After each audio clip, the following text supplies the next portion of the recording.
Hello there, I am RPG Webby. Welcome to this encounter roleplay stream of Achtung, Cthulhu by Modiphius Entertainment. I am part of that, so is Virginia here with me too. And we are going to go around, have a little chat to everybody, and launch our finale episode, where I don't really know what's going on, and a couple of drinks have been consumed, so anything could happen. Ho, ho, ho, ho. But we are here for the last time. It's been a while, it's been emotional, it's been lovely, but we were live every Friday from 5 p.m. And you can catch this back on YouTube at some point soon and on the video demand below as well. So let's go around, have a little chat to everybody. I am joined by Pruitt from WebDM. How are you, sir, this week? What have you been up to? I've been playing a lot of Everspace. You should check it out. It's a fun game. But other than that, it's been a nice, smooth week.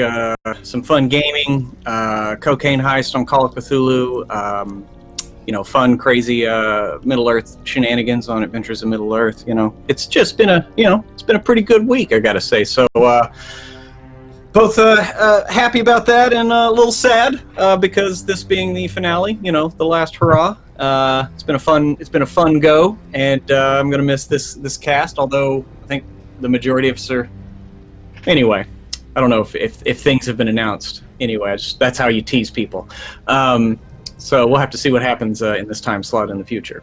But yeah, I can't wait to get to it as I don the bars of Captain Ward, ready to see if we can get to the finish here and get everybody out alive. It's probably not going to happen. Get him out of Egypt, sir. Cool. All right, thank you very much. Tabletop Horde is with me, otherwise known as Virginia. How are you doing today? I'm all right. Some drinks may have been consumed, so everything is right with the world. I'm blaming you for that. No, it's been okay. I've been looking forward to this. I'm super sad because I've loved playing with everybody, but I also can't wait to see whether or not we make it out of this alive. There is that. There is that. Cool. All right. Awesome. And Susanna Grace is here with us. Susie, not today apparently. Not today. It's what we say to the Nazis. It's what we say to the Eldritch Abominations. Not today. Not today, my friends. Cool. How are you otherwise? All good? Yeah, pretty good. Pretty good. I had a nap and it was glorious. So I am all fired up. While you guys were drinking, I was sleeping and it was great. I'm having to hit the iron brew for this. You with your actual sleep. What is this? Sorry, the tequila came out then. Sorry. And Shauna, Flying Serious, how are you doing? Going good. Doing a lot of game research and stuff. So a lot of games coming up. But yeah, it's been a busy week, and I'm excited to see if we make it out and see how high we can push the threat this episode and our last one. I'm very sad. Yeah, let's see how quickly I can spend it. Thanks, Pruitt. That's very nice of you. And Callum from the Rollies podcast. How are you this week, sir? What have you been up to? Working a couple submissions for the NE, so I hope, who knows, I will get nominated. That would be great. Otherwise, been sick again, trying another thing. Now it's a sharp pain in the throat, so took some pain relief. But otherwise, I had some quality time with my son, which was nice. We hit the GP, but cannot wait to see what's going to be the finale for Georges de Coninck and its story. And I think I've got sort of an objective for Captain Ward. I think he never really discussed that in game, but it comes from a line of militaries who always had a heroic death during the war, like Lieutenant Dan in Forrest Gump. I think he could have a similar end, meaning he survives, so maybe he will be the only one to survive the group, and then he will be super upset about it for all his life. All the angst! Oh, it's juicy. He's got an entire war left. Yeah, we've got a while, guys. We got through this pretty slow. It's all right. It's fine. All right, well, let's... do we? Let's not put too much of a dampener on it, almost straight away. So Charlie has donated Pruitt a crit success, I guess. It says that's success because the curse is real and we got to give him a shot. Prue, have you been rolling badly this week? What's going on here? You don't know because you're muted. We don't know either. It's very No, yeah, on Adventures in Middle-earth, yeah, I rolled like shit the whole time. Thank It you, was awful. Charlie. Like, it was terrible. Thank you very much for that. That's very generous of But you. I did the ritual of transference, so it should be on Susie today. So God damn it! Why would you do that? Why would you do that? Concern. All right. Whoa. There we go. This is it. Infighting. It's all going to go wrong. Yeah, not today. Not today. Not today, friends. Not today. All right, then. Well, before we start, let's do a little bit of sponsorship-y type stuff. Today, we're using Fantasy Grounds for all of our tabletop stuff. So we'll be rolling dice on it mostly, but you can do all sorts of stuff on it, like draw maps, place tokens, run all of your encounters and your monsters and stuff, as well as your player characters on fantasygrounds.com. Get an account, get the app on your computer or your tablet or whatnot, and then you can launch your games from there. And then we're also sponsored by wellinggames.co.uk. They do a range of all sorts of stuff. You can get 20% off your 40k and Warhammer miniatures from here, as well as all discounts and other kind of lines. They also stock Modiphius stuff, like our Star Trek Adventures game, John Carter of Mars, and stuff like that. So check out them for some awesome tabletopping gear. And Tabletop Loot are our dice sponsor at the moment. If you give 20 retweets of the going live tweet for this game, then later on Will, whoever's on, I think Will's on back on after us, then he will give away some dice afterwards as well to all the people in chat. So please check out Twitter and retweet all that stuff as well. Just like Charlie, you can also donate to help these fine folks out in their really perilous, awful, slightly drunken finale of a game. You can donate some crit successes like Charlie has, or some complications. Remember that 1s are good and 20s are awful. You can also donate for your Mythos magical surges, which I'll appropriate at some point and make them all weird and spoopy and mythosy. Or you can donate lots of cool gear and creatures and all sorts of stuff like that as well. Cool. Alrighty, folks. Well, I think that's good for now. Then let's just crack on, shall we?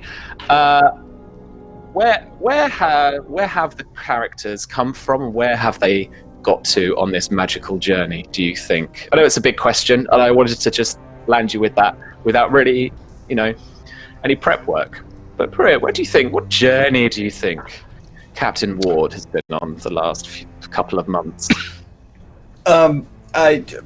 Captain Ward has been taken thoroughly out of his element, and he's done the best with the U.S. With the training that the U.S. military has provided him. But he's not really sure. He's now starting to get to the point of wondering if the last few days, at least, are even real. Like, are we still back at fucking, home base in England? Who knows? So, whether or not we are truly awake here in this temple in Egypt, or if we've just moved from one level in Inception to the next level up. So, we'll have to wait and see, won't we? Cthulhuception. Yes. Mm-hmm. Cthulhuception. I'm trying to make that work. Anyway, it's not quite working for me. All right, cool. Well, that's good. It's good. He hasn't quite got his hinges on reality. And Virginia, where do you think Constance's journey has been over the last few weeks? I mean, she's done quite a bit for the group. Yeah, I mean, she went from curating a nice little occult bookstore off of Museum Street in London and has travelled, and she's learned a lot about her sister that she didn't know to start with.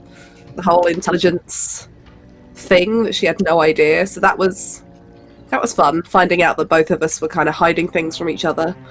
I know, I guess for Constance, she's figured out that she can actually kind of help people, although she might have made a massive mistake in summoning an elder god. So Maybe because now she's a bit weird. Yeah, quite weird. And also that elder god never really got banished again. So sorry about that. You're welcome. That's fine. And Susie, Elsie Braithwaite's eyes have been opened to the wider world. Bloody hell, aren't they? She just, she joined the WAF to see the world and do her part to help. the war effort, and she's traveled the world. She has seen a lot of things. She's stolen many cars, and her heart still pines for that one that she had in Rome that was beautiful and was unfortunately shot to pieces and then abandoned. But yeah, Elsie is very much like Dorothy being ripped out of Kansas. She is in a whole new world, but she's rising to the challenge, showing that northern grit. And I think she's one of the few that isn't very weird at the minute. That's true. You're probably one of the most kept down to earth, kind of to the character. Yeah, I guess so. Yeah, Elsie Braithwaite, car thief extraordinaire. Infamous throughout Europe now. So we seem to do it at some point. Steal cars. It worked. It worked. You got us where we needed to be. It's true. And Shauna, where do you think Sophia has been and come from these last few weeks? Oh wow, yeah, definitely, yeah. Each of the sisters definitely knew now get to know each other's secret lives. Sometimes it involves, getting shot at by Nazis. Sometimes it involves elder gods. So it's good to know that. Also that the SOE rulebook did not train her for everything, including said elder god stuff. And that needs to be revised in future editions. Yeah, sure. Or maybe you can write the manual. I don't know. Maybe that would work. Yes. And obviously, Callum, George's war has been going on for years, but only in the last few weeks has he really kind of got his claws on the clutches of like weird elder gods and spooky stuff. How has he changed, do you think, for you? It's been a succession of horror. I mean, each time George probably assumed that once he faced one thing, he was ready for the next. But once he faced the horror of war as a civilian, he saw the horrors of war as a military, and it was worst. And after that, his military got betrayed, which was another disappointment, tough moment. Then the discovery of everything going on, that was terrible. And the last thing now is his sister is all sign leads to him to think that his long disappeared sister is a Nazi sympathizer. He might have still have a shred of hoping that she might be under some kind of influence or forced into doing those things. But for George, it's always been like, each time he tried to put together the pieces, it's been thrown against the wall again and again. Is it the final straw? Yeah. All the feels. Brilliant. Cool. All right. I mean, it's been connected from the beginning also. That's quite a finding. It's because... Yeah. So we'll see. And necklace, and then she had a bit, and then all sorts of stuff. Yeah. Awesome. All right, guys. Well, we finished off last week with you guys having stolen a Jeep. Is it stealing, though, if it's from Nazis? I don't know. That's not history. History Sketchy on that one. Better use. Yeah. For us. So you grabbed a Jeep, slashed the tires of the others, and proceeded off into the Egyptian wilderness, I guess. So where I'm thinking is, it's been probably a couple of days journey so far.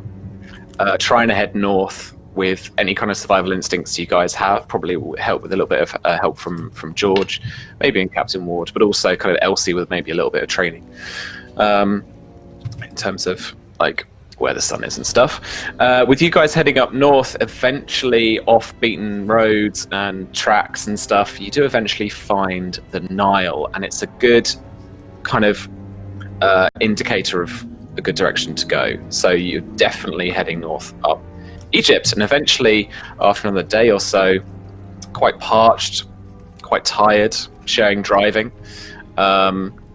managed to get in gas from a couple of villages along the way.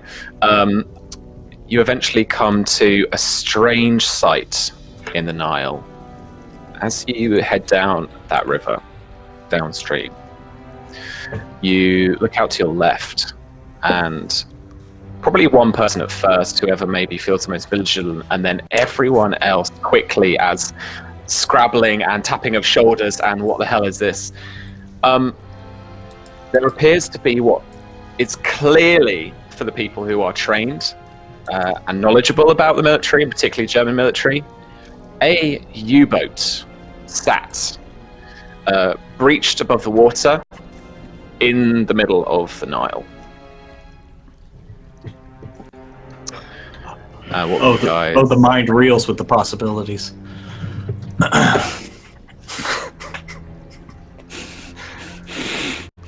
Oh, that's a good idea in a Guys? story.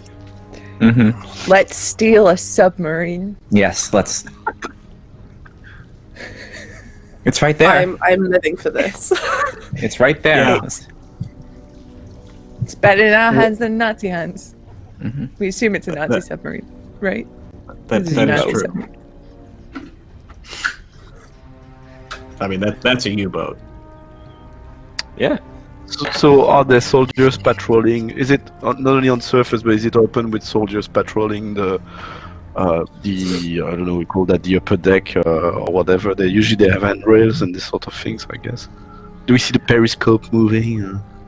You don't see any of that, but I would like you to roll for me some kind of observation check. Insight observation, I would imagine.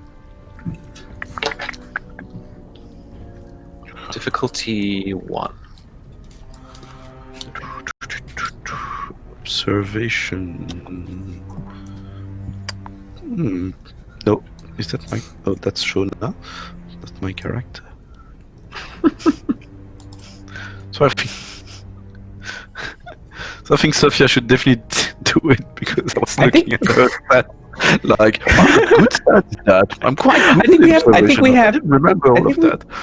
I think we have almost similar stats, so I think it's fine for that. What's that observation? Go ahead. Someone roll me observation and insight. I got 2 successes. Thank you. So All right. And as Ward points out, there are no people patrolling on this U-boat. On the deck, the hatch isn't open. It is just sat there. But there are some strange ripples around, just flapping under the water, cresting the stream slightly around this U-boat. Strange shapes. As I say, kind of cresting the water slightly. So this would it's obviously probably not the propeller of the U-boat. Nowhere making near. these waves. Okay, I just want to at least make sure. Are they like crocodile shaped, hippopotamus shaped? Because those things live in the Nile and those are scary. Older god shape. They tentacle shaped. Give me threat and I'll let you know. I'm on Have some 20, I threat. think. Where are we at? Yeah, Where are we take at? it. I'm 20. We want to 22. get 10 more to 23. be All right, where? of Okay. a 30 threat. All right, 21 threat. What's the question? Are these ripples? Are they similar to what we would see from like native wildlife of the Nile? No. Cool. That's my answer. This U-boat might have a case of tentacles. Either that or experimental U-boat. Either way, Ward I feel like is insanely intrigued, but is trying to remain calm and not do anything rash. These are the techie wacky Nazis, rather than the cultish wacky Nazis. I mean, they have some. They've been able to weaponize this to this extent. look. All I'm gonna say is I've never driven a submarine before, and I would like to do it. There's Always the first Okay. time. All I'm gonna say is, do you at least have any idea of how to drive a submarine?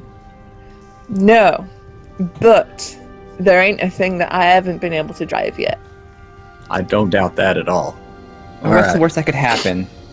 Crash your Exactly. submarine? A sub. They have. I'll see a submarine. Jesus.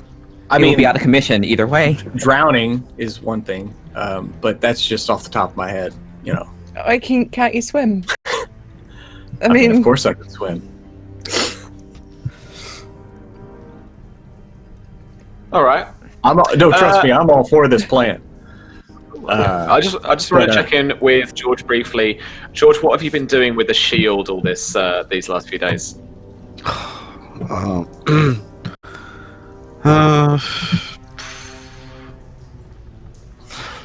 I mean, unless there's a thing really compelling me, otherwise, I think I'm trying to stay away from it. So I'd be more comfortable if Sophia was carrying it. All right. Yeah. I'm I guess done maybe I can with do that some. thing. Guess maybe I can just like kind of do a little bit of studying of this thing while we're driving. Okay. So the shield itself, if I'm not breaking my own headcanon by ignoring what I said last week, the shield itself is of the let's have a quick look. It's this kind of this similar blue metal of the stuff itself. Yeah, it's a little over 2 foot wide, and it's got these rays, these sharp pointed rays that stick out another 8 inches all around the outside. There also appears to be a series of indentations along the lower bottom part of the crystal's frame. So the kind of this crystal material as fingerholds, as George rightly figured out when he picked it up. Yeah, explain that. 2 questions. First question: does it got damage in any way because of what I did with it, meaning stabbing a wet Nazi robot? Not at all. No, it's very robust. And second, is there any trace of actual blood on it from stabbing that wet cybernetic thingy? Yeah, absolutely. Okay, Sophia, so it's covered with blood. Okay, yeah, we'll wipe it out. I think what? Like 1/4 of it. we've been covered in blood before, so it's fine. Okay. Just wipe it off. We need to get George some pants also. If we can take out a few of these Nazis, we need to get you some pants. That's true. He is wearing some kind of smock thing for the ritual. I keep forgetting that. I won't stand up, but I will say that I do everything which is needed for the people of Encounter Roleplay to have players in character. No, anyway. Yeah, anyway, it doesn't matter. Okay. Shauna, you want to do a little bit of investigation with it? Sure. Okay. I am going to not ask you to roll, but to ask me questions. I know you haven't got any momentum at the moment, but this is only asking with threat. So I would like you to ask me what you want to know. I'll just ask, what similar properties does this shield have to the bullets that we found and the previous artifact? They are one in the same. Same material, same slight iridescence in blue to the metal, and the crystal itself has gold marbling in it as well. Okay.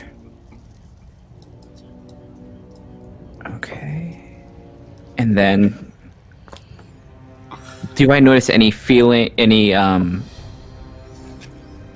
around this thing, like psychologically, or bodily, from being this close to this thing? Like, I noticed it's been affecting George's quite a bit.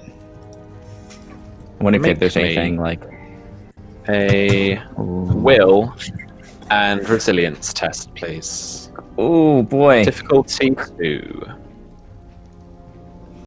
Threat. Okay, how much threat? Enough to get a dice roll. So is that 2? 3? It's 1 threat for the first dice, Okay. 2 threat that for the sounds fine. second, and 3 for the third. Let's just What would you like to go with the for? 1. Let's Just go the with the one. 1. All right. I am confident that we'll get more threat. We're gonna steal a submarine, so 3. Cool. Yeah, let's go. roll 3. Okay, that's Hmm. okay. That actually was super. Okay, I'm glad I bought that because will and resilience are actually shockingly low, and that was probably yeah. Yeah. You were like rolling 8s, but that was decent. Yeah. Okay, it's that one was of those. decent. games. That was Cool. cool. Okay. Well, so you kind of sit, contemplate, almost meditate on this kind of thing of just being around it, thinking, well, it's had this, these things have had this psychological effect on George. Let's see if I kind of get anything. There is a certain sense of paranoia about you, and as you're traveling along the desert, there's one particular night where you wake up, as we do a little flashback, and everyone's asleep, but you feel like someone was watching you tonight. You look over at George, and he is fast asleep. You look around behind you, and it's almost out the corner of your eye. You look, there's nobody there, but for a split second, you were thinking like, someone's behind us. Whoa! You look, there's no one there, and it's that slight out of the corner of your eye for a split second, but nobody is there. You expect somebody. The next day, it doesn't really stick around, but it's maybe worth recording, and it is something that stands out to you as strange. Okay. That's interesting. I'll write that down. Also, no longer gonna touch it with my bare hands. It will maybe ride in the back seat, in the trunk, because now I think Sophia has a similar kind of aversion to this thing. It's like, okay, there's definitely something strange about this that I don't want to be like around it as much. Sure. If I notice that, I look at Sophia and at some point I will come say, did you feel it too? The feeling that something's watching you? Yes. Yeah. They're there, just behind the veil. I don't know. Maybe I'm not going crazy. I don't think you're going crazy. I maybe- think Maybe we all are. I would definitely, in my opinion, stay very far away from these things and avoid their guns. Their guns, despite having normal bullets being as deadly, these new ones, I shudder to think what the effect would be. Okay. Would anyone like to do anything else before considering how to storm a U-boat? No.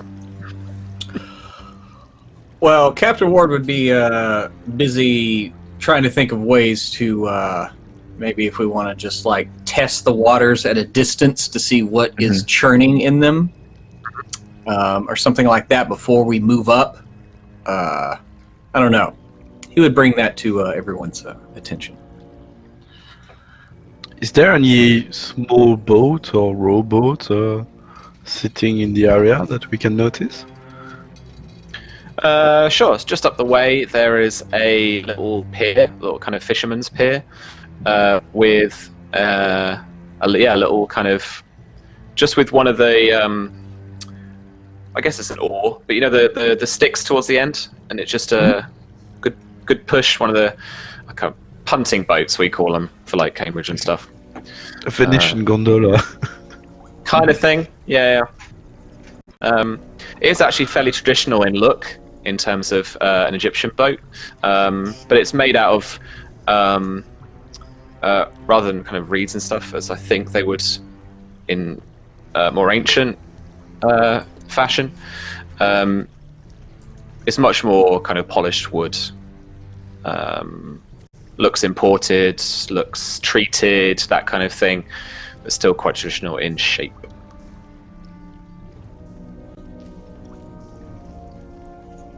So there, I've invented an excuse for you to get into the Nile.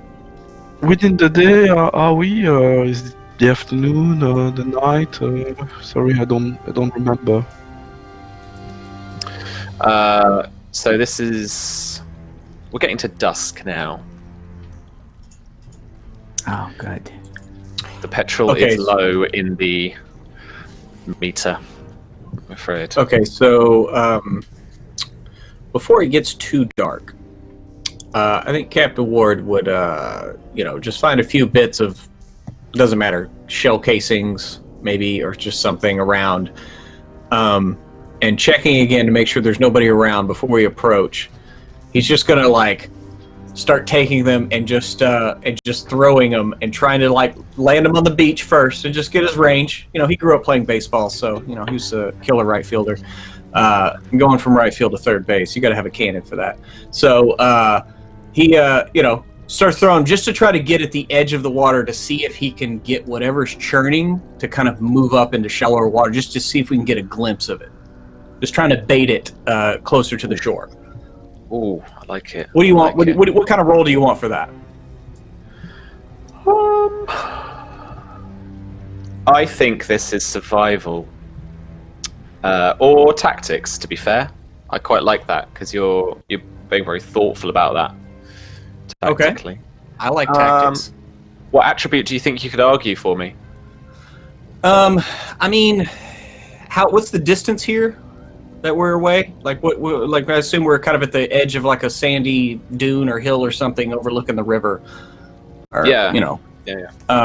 How far away are we?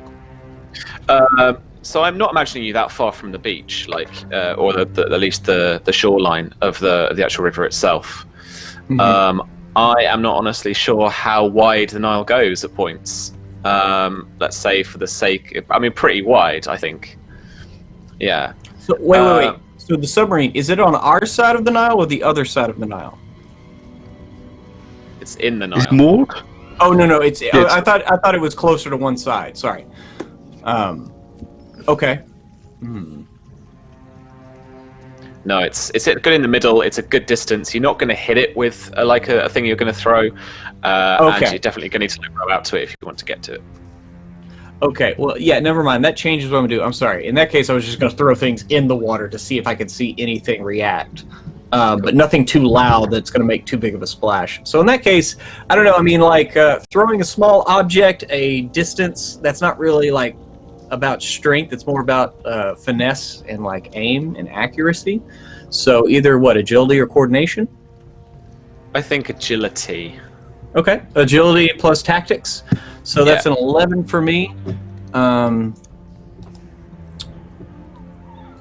Difficulty is going to be 2 to get. It's quite meta, but difficulty is going to be 2 to try and get this right.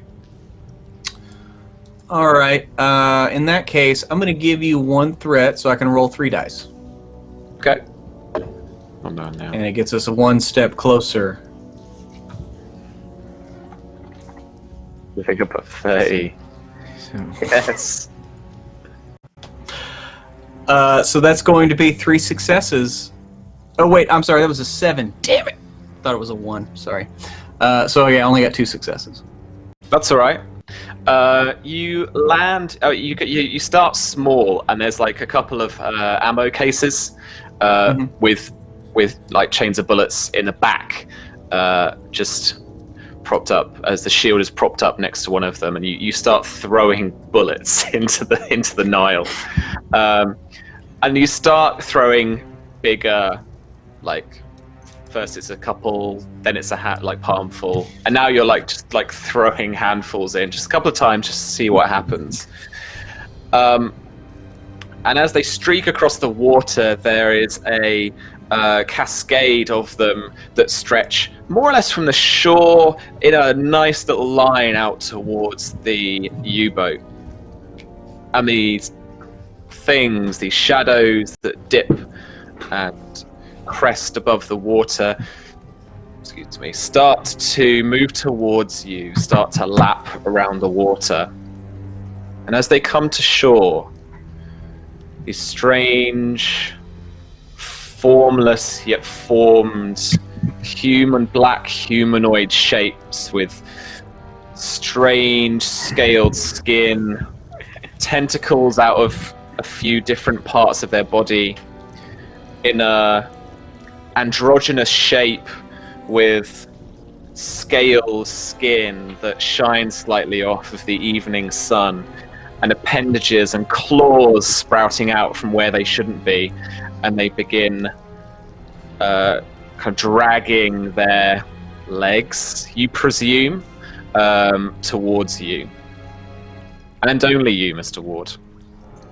What would you like to do? You are the first person in this structured action scene.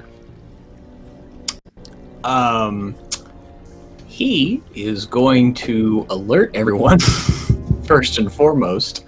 Okay, oh shit, they're coming for us. Everyone, get ready. And I'm going to pull out the old pistol there, because I realized I gave my silence pistol to George. I'm going to pull out the pistol. I have fired it in a dream, but I fired it back at the park. Is it loud or is it quieter? Like, what's? It has a weird.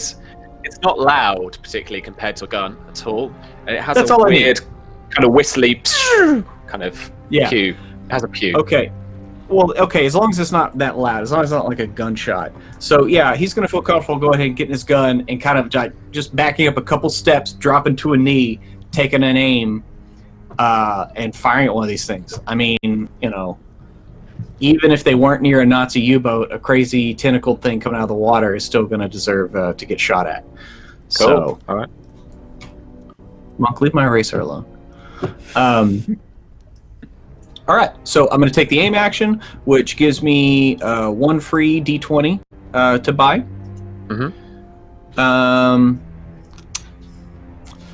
Do I want to do a salvo? Yes. Yeah, it's the finale. Fuck it, I got so much ammo. I'm going to do a salvo. As a couple more of these hideous spawns start rising out of the Nile, there's this little group of them now heading towards you. I'm going to play a little bit faster and looser with the rules tonight. So it's just difficulty 2 to shoot somebody, and a salvo. So pick your damage effect from your salvo, and then we'll roll and see what cracks on. So that's what, area or stun? Mm-hmm. So area can affect like the 3 of them. Stun can, and it's one or the other. So pick stun, you're kind of focusing on that one guy. No. We're doing area because also since I'm doing salvo, it's vicious. So, yeah, we're going all out on this. All right. Cool. So that's going to be, that was 3 successes. Because a 5 for me is... you rolled. Yeah. Sweet. I'm sorry, right. That's 4 successes, my bad. Because, I needed it. My target number is 15, because it's fighting and coordination. And, I have a focus and handgun. So, cool. That's 2 momentum? 1 momentum. No, 4 successes instead. Oh, yes. There we go. Awesome. All right. Go on, jump up. And you got the square in the chops. Roll some challenge dice for me. See what stress to inflict. So this is the Beloved Steam-assisted pistol, which is normally 2, but it has the Bane quality, which I have not been able to find yet. But I know you said it does extra against eldritch creatures. Yeah, so there are some special rules with our weird eldritchy creatures, which means that they can shrug off some injuries, and that basically nullifies that. These things are gonna slice through these eldritchy things. Okay, so it still just does the base 2. Yeah. Okay, but because my 10 inside, I get 2 bonus challenge dice, so I'm gonna be rolling 4, which I'm okay with that because any effects are extra dice. So that's going to be 2, 3, 4 damage, right? Yeah. Cool. So that's going to be 4 damage to all 3 of them. Yeah, sure. Why not? You unload this pew pew pew pew, and you get these guys, like, your appendages come off, claws go flying. You get one guy in the eye, like these one things. You get these things in the eye. There's some wobbles. There's bits of them kind of blown off. There's like holes in some of them, and shots have been fired, folks. So we're ready and raring to go. Pruitt, do you want to spend that 2 momentum to hand over to one of your teammates? You're goddamn right, I do. Excellent. All right. So I'm going to hand off to our mechanic, Elsie Braithwaite. Cool. So I've never actually used Tetley, despite having for this entire adventure. It's an action to send him off to, like, my main action to be like, go, kill. Okay, so I'm gonna unclip his leash, and I'll be like, go get that calamari boy, and send him off down the beach to assist Captain Ward. He roughs at you and, like, trots off. All right, Release cool. the Tetley. Release it. Release the beast. All right, Release cool. the corgi. So you can also spend a fortune point to then do a main action yourself if you like to. So there's Cool, always I'll do that, option. yeah. So you can do that as well. So let's resolve some Tetley goodness. So what you want Tetley to just, like, chomp down on them, like take a bite out of them. Have a go. Yeah, just send him Sweet, in, all right. like, flip the hound dog of war thing, you know, that, All right. that quote that I flipped. It's more of a- Havoc. It's more of a trot than a havoc. It's like, he's not there yet. Yeah. He's not there yet. He's going. He's doing Yeah. it. His little legs. He's Cry going. Tetley. He's doing it. Cry Tetley. Cry Tetley. And let Waddle the dog of war. Quote of the day, mate. I'm going. But he takes a good leaping jump at this one thing that's in just coming out of the water. So I want you to make a fighting test for him, please. Okay, so for him, it's agility plus fighting. Yeah. So we're looking for a 13 for Tetley. Let's go. He got 1. He didn't do it. Well, this is melee. Hang on a sec. So I get to roll 2. Oh. Yeah. What are they doing? Agility, fighting. Mine's a 12. So let's go.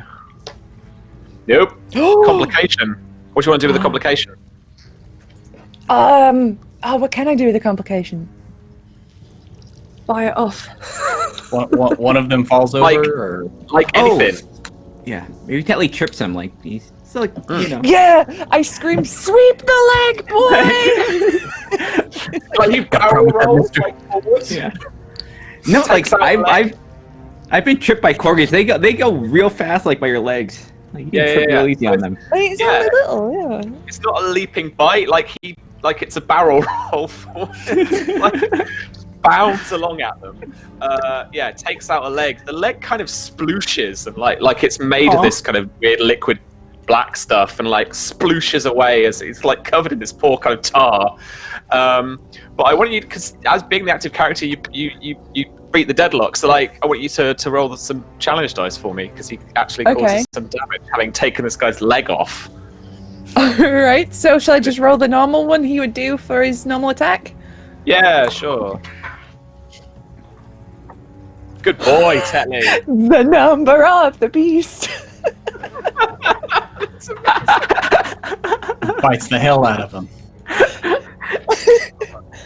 For Tetley, I'm gonna give him 2 points for each of that. So there's definitely So this thing's leg gets taken out. He barrels roll one forward, and this thing just splooshes out onto the shoreline in like some kind of like. Imagine you've just got like this Imagine you've got like a jelly person, and you've just like dropped them on the floor. And they've just gone split. This thing splats on the side of the Nile. So there you go. Nice. Tetley shat the tank. It's probably covering Tetley. You're Yeah. gonna give him a pass for that. I'm not. Just a little shake. He does a little shake. He turns round and he's like dirty dog look, you know, with like all the kind of mud. I just looks back at you and kind of pants happily. I'm like, good boy. And then I'm going to spend a fortune point to have another turn. And then I'm just going to shoot one with a shotgun. Nice. Difficulty 2. Alright. You want to salvo So- it for some area? Yeah, go on. So I'm looking for a 13. Oh, 2 successes. Nice. That is damaging. So please roll me challenge dice and inflict some stress. Bam. Ooh. Oh, not great. Not great. No. I believe. Well, at least tonight you can. You can spend a fortune point to re-roll any of those if you like, or you can keep the 2 stress that you inflicted. I'm gonna reroll them. All right. So I'd keep the 2. Yeah. So I'll just reroll So 4 of them. Yeah, that's it. Boom! That's the second one of them. And 2 more, so 3. Yeah, so 5 total. All right, you clear out 2 of them just with this one shot. Scatter shot, blam! Like the whole kind of upper half of one of it, like just blows apart into this like squishiness that like plaps into the Nile, and then the other one, you take out the side and it kind of crumbles and like flops to the floor and splooshes out onto the side, onto the kind of rocky sand surface. Nice. All right. There is, because I've decided, one remaining, which claws itself out of the way for the Nile. And you know what? Telly's been safe for too damn long, kids. It's time. Yeah, you little faces. I could have dropped Cthulhu and I wouldn't have got that reaction. This time you wouldn't. I'm going to hit Tetley. How dare? I'm going to hit Tetley. How dare you? And I'm going to spend 6 threat. How dare you? How As this dare thing you. like just envelops him, like jumps him, like he's looking back at you, like, and he doesn't see this thing behind him as it just like swallows him up. Oh my So we're going, kids. It's like Diz in Starship Troopers, where she turns around. No! And like, comes up. Yes, it is. Yes, it is. Referential humor. I love it. No. Right. Susie, this is a Yeah. conflicted test, so I need Okay. you to decide how many dice you're rolling for Tetley's agility and fighting. Agility and fighting. Okay. We don't have any momentum, do we? No. Can you give Tetley the stress? We're 18 threat, right? That's Yeah, not we can- good. That's not good, but it's Tetley. Tetley. Living above 30, right? We're nowhere near 30. How bad is this gonna be? How many dice do you think I need? We gotta save the pup, right? The pup, yeah. I'm rolling 6. Oh, fuck. Everything's Should we just buy another 4 dice so at least he's got a fighting chance? Yes, because I don't think Tetley has Tetley. Okay, Sam, you Yeah. can have as much threat as 4 dice will give you. 3 more threat then, I guess. You're rolling 4 dice in total. Yeah. No, I'm rolling 6 in total. No. I wanted to buy more. Oh, No. You can buy 3. okay. That's mean. Okay. It's the rules. Shut up! You're coming for my dog! Yeah. How many dice do you want to roll? Okay, so we'll buy 3 dice then.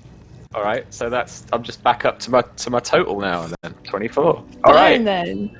Let's do this. Don't have my dog. Come on. Wait, no! Tetley, no! You want to buy off that that's- complication? Yeah. Have some Alright. threat. 26 now. And that's, I 2 scored successes. 1, 2, 3 successes. What did you get? 3. Do you want to spend any fortune to reroll? I'll spend I'm my gonna- last fortune to reroll. I am going to get it. I am going to get it if you don't. I'm gonna spend my last fortune to reroll 2 of those. Oh no, because I Alright. bought off the complication, so that's gone, right? Well, the complication itself has gone. The 20 hasn't. I mean, so I can take that back, and if you want to reroll, Yeah, okay. there we go. I'll Let's reroll. reroll instead. So I'll reroll Come on, 2 of Tim. those. Come on. Come on, Telly. What are you looking for? Tetley. Boom. 2 successes. Oh! All right. I think we got a donation of a crit success. And a crit failure. Did we just now? Yeah, your partner thanks. gave a crit failure, and Charlie gave a crit success. It's the war of the dice. All right. I need a 1. No, hang on. What do I get? You get a 1 and a My 20, fail. technically. Tetley gets a 1 and a 20. By the way, Wait. I got a crit success, right? Yeah, Okay, remember that. because that's a 20. Get that shit out of here. Oh no, they've just donated for another crit fail. I'm losing. Oh my god! dog! Listen, there's This a is great gonna- piano bar. There's a great piano bar here in Austin where this kind of stuff, once the donations start, man, this is going to get crazy. Mm-hmm. Sam is trying to kill our dog. I just want everybody to know that. Yes. Yeah. So I see it. our engineer is catching up, folks. All right. So Tetley got. Or we had a crit fail turn up. For Two now. I'm sorry from Black Cats, from the other half of Black Cats Gaming. I am sorry. Okay. Boycott. So, oi. It doesn't seem very it seems a little disingenuous, Sam. I'm sorry, because you're actively trying to kill the dog, while someone else is giving it fails, and you're like, "Oh, it's not me." Take No, a I hit. didn't do anything. He didn't do I didn't do anything. I didn't. Shush. Jim Davis. Jim Davis is my hero. Jim fucking Davis, son.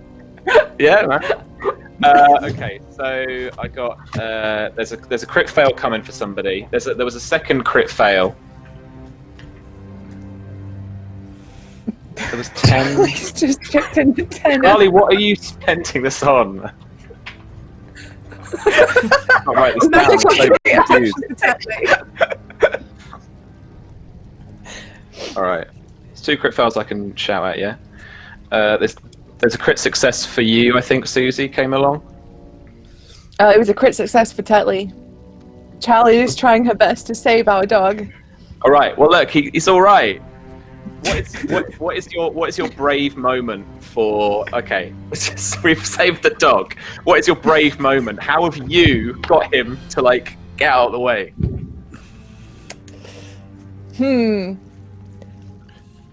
Could I like physically move to do this, or do I have to just command him? Okay, I'm gonna make this happen, right? For this magic item for protection for Tetley. Thanks, Charlie. I don't even know why. This is not even the story.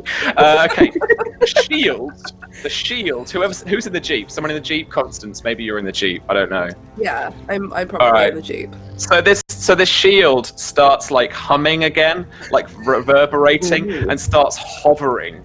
The spikes on it start spinning around, right? And then it flies off like James Bond hat throwing, like odd job hat throwing, slash UFO saucer. There we go, right?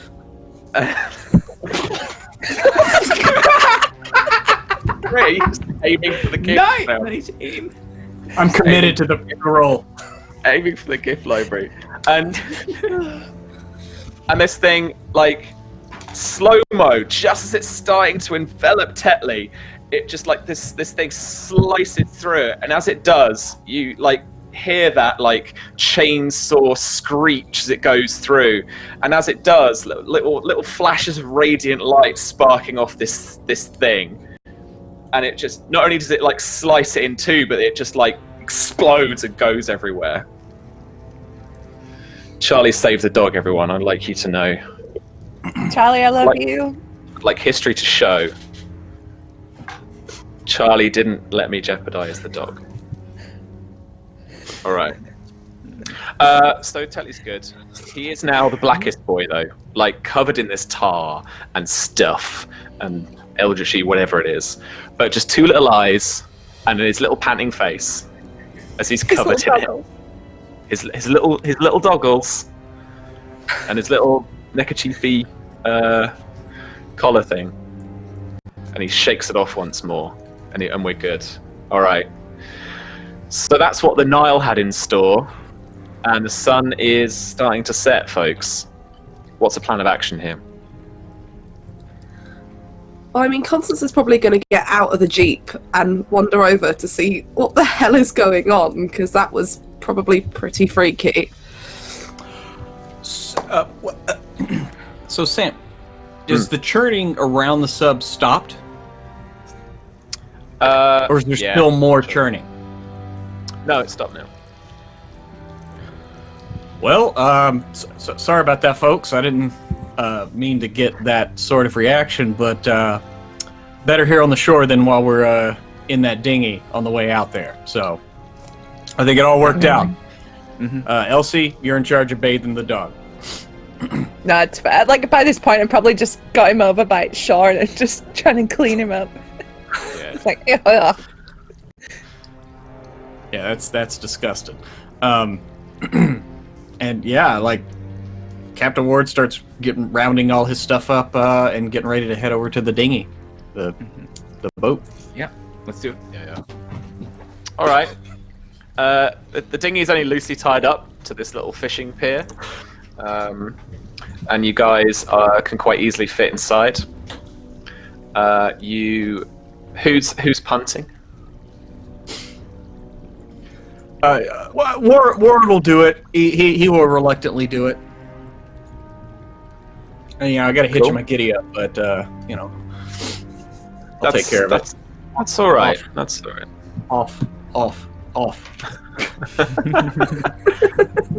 That's another one of the things. Climbs on the boat. No, it's fine. Spoiled little prince. Scarf. Have to help Scarf get in the boat. Scarf doesn't like water. I'm sorry. I like, it's so new. I keep forgetting that I have a cat too.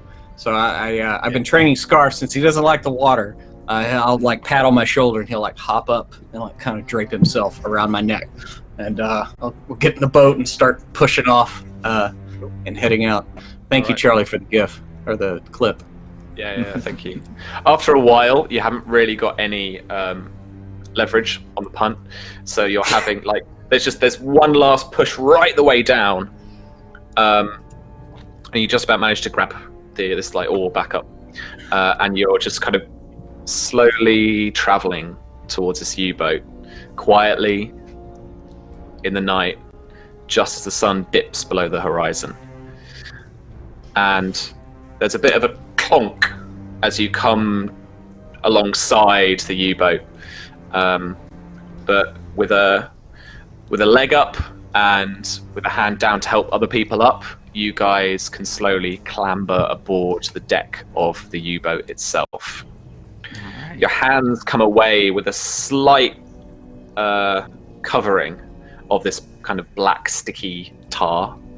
Not a whole lot. It's a bit slimier as well than tar. She's not sticky as such, but it's slightly dark but translucent in the dusky evening sun. The last little bits that you're getting from the sky. How would you say the viscosity is? Is it more like Jell-O, or is it like? Sorry. It is gunk. Officially gunk. But is it similar to what Elsie was like kind of cleaning off of Tetley? Does it have that same kind of, I don't know, shared origin or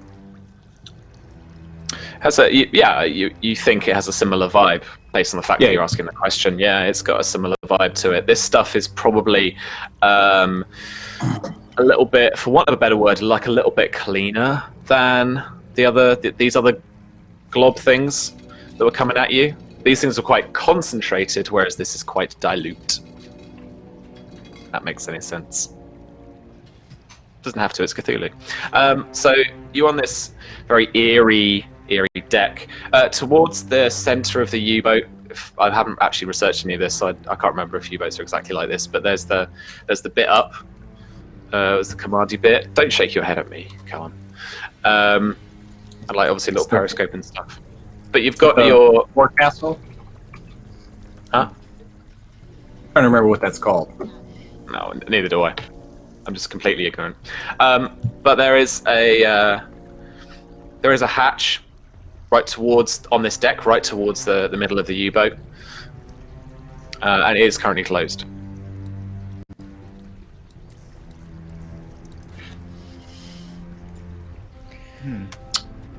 Let's pop that baby open. It's the only way we're getting in. The conning tower. Oh, sir. Just before the conning tower, there is a... Well, Ward will go up and with his good shoulder and arm, he'll see if he can if it's able to be just opened. Is there any kind of like little gear or whatever to turn? Yeah, there's the swizzly turny thing. Cool, Right. and it's the swizzly turny thing is there's a serious crank on the first bit. Like you've really got to put your back into it. It doesn't help your hitch and your giddy up either. No.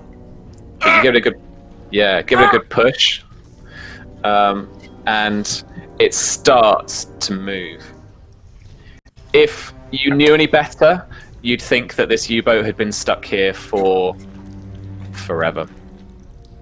It's kind of this stuff has got to it. It's like rusty on the top, that kind of thing. This is slightly unsettling. I Mm-hmm. think we're all Before thinking it, but before I open this, are we sure we want to go in here? yeah, I think we're all thinking this that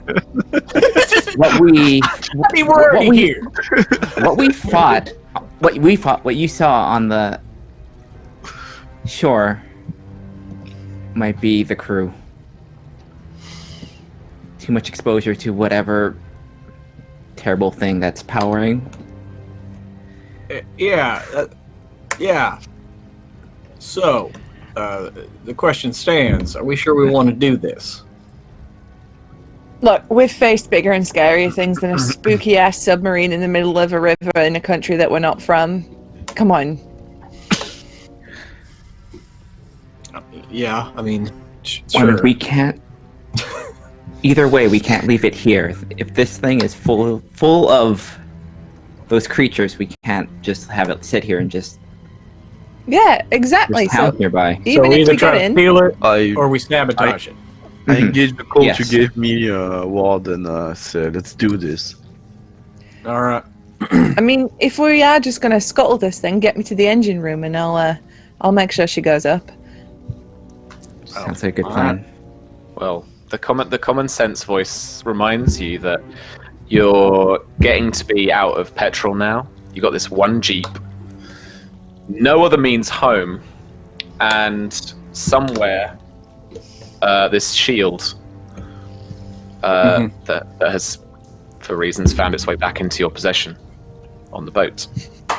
Well, yeah. Well, then I guess Probably we should really do it good. because- Oh, go ahead. Go ahead. I said probably really good for the war effort and morale if we bring home a spooky ass German submarine too. Yeah, maybe get a look into what they're doing. Don't they have a coding machine for communications in those things? Yeah, find out what that. See if they can find out. The Lots of type. character. We might be the one bringing an Enigma for the first time in. Yeah, I just brought the first Yeah. Enigma machine back. Heard about that. I've seen the reports. There you go. All right, then. And he, wrenches in. He's got his hitch and his giddy up, but he's also built like a brick shit house. So, maybe those that scar and that truth can offset. Well, the shithouse does indeed open the hatch door. And there you go. Sure. Hashtag out of context. And yeah, you open up this creaky old metal hatch, and down inside is no light sources coming from within.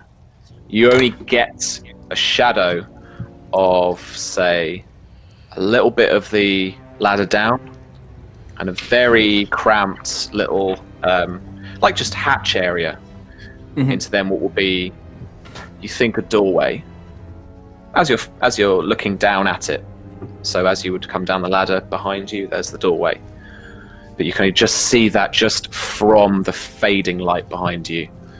Yeah. Hey, George, your ears, I think, are a little bit keener than mine. Just nobody move, and just have a listen. Okay. It's just basically like whoever has the best perception, quote unquote, you know. Can we just like at least just have a listen to see if we hear anything while we're just kind of standing here? Yeah, I think. Yeah, Okay, maybe, who wants to lead that for me? I guess Either Sophia or George, I think, is probably the best at this. Which actually reminds me that I forgot to buy stuff with my XP. But just a side note, I think we all forgot. yeah. Oh right, Feats. we were supposed to buy stuff. Any submarine-related feats? Just buy some skill points into your observation or something. Suddenly. Hey Sam, my insight's now 11. Alright, cool. That means I have 3 challenge dice now, right? I think it's just 2. Last session, man. I'm not going to quibble. You gave yourself some 3. There you go. No, I'll check. Don't worry. No, that's fine. That's fine. I mean, look. So if you're gonna buy any stuff that's going to affect the skill test now, let's not worry the people at home. Let's just crack on. Like, get your observation skill points in there now, and let's crack on. Okay. So, Shauna, are you leading this one for me? Yeah, I have hearing, so I can probably just kind of like, hold the finger and just kind of like see if we can hear anything, kind of drown out the ambient like noises something like this would make. All right, so that would be got all the focuses. Yep. So that's at is that insight and observation? Yeah. All right. This is going to be difficulty 5. To really hear and understand what's in there below. Threat.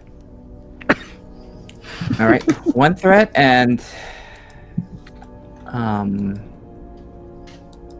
5 and you know what? I'll spend 1 to make one of those a 20. I mean a 1. Yeah, don't make it a 20. Don't make it a 20. It's like it's been a week.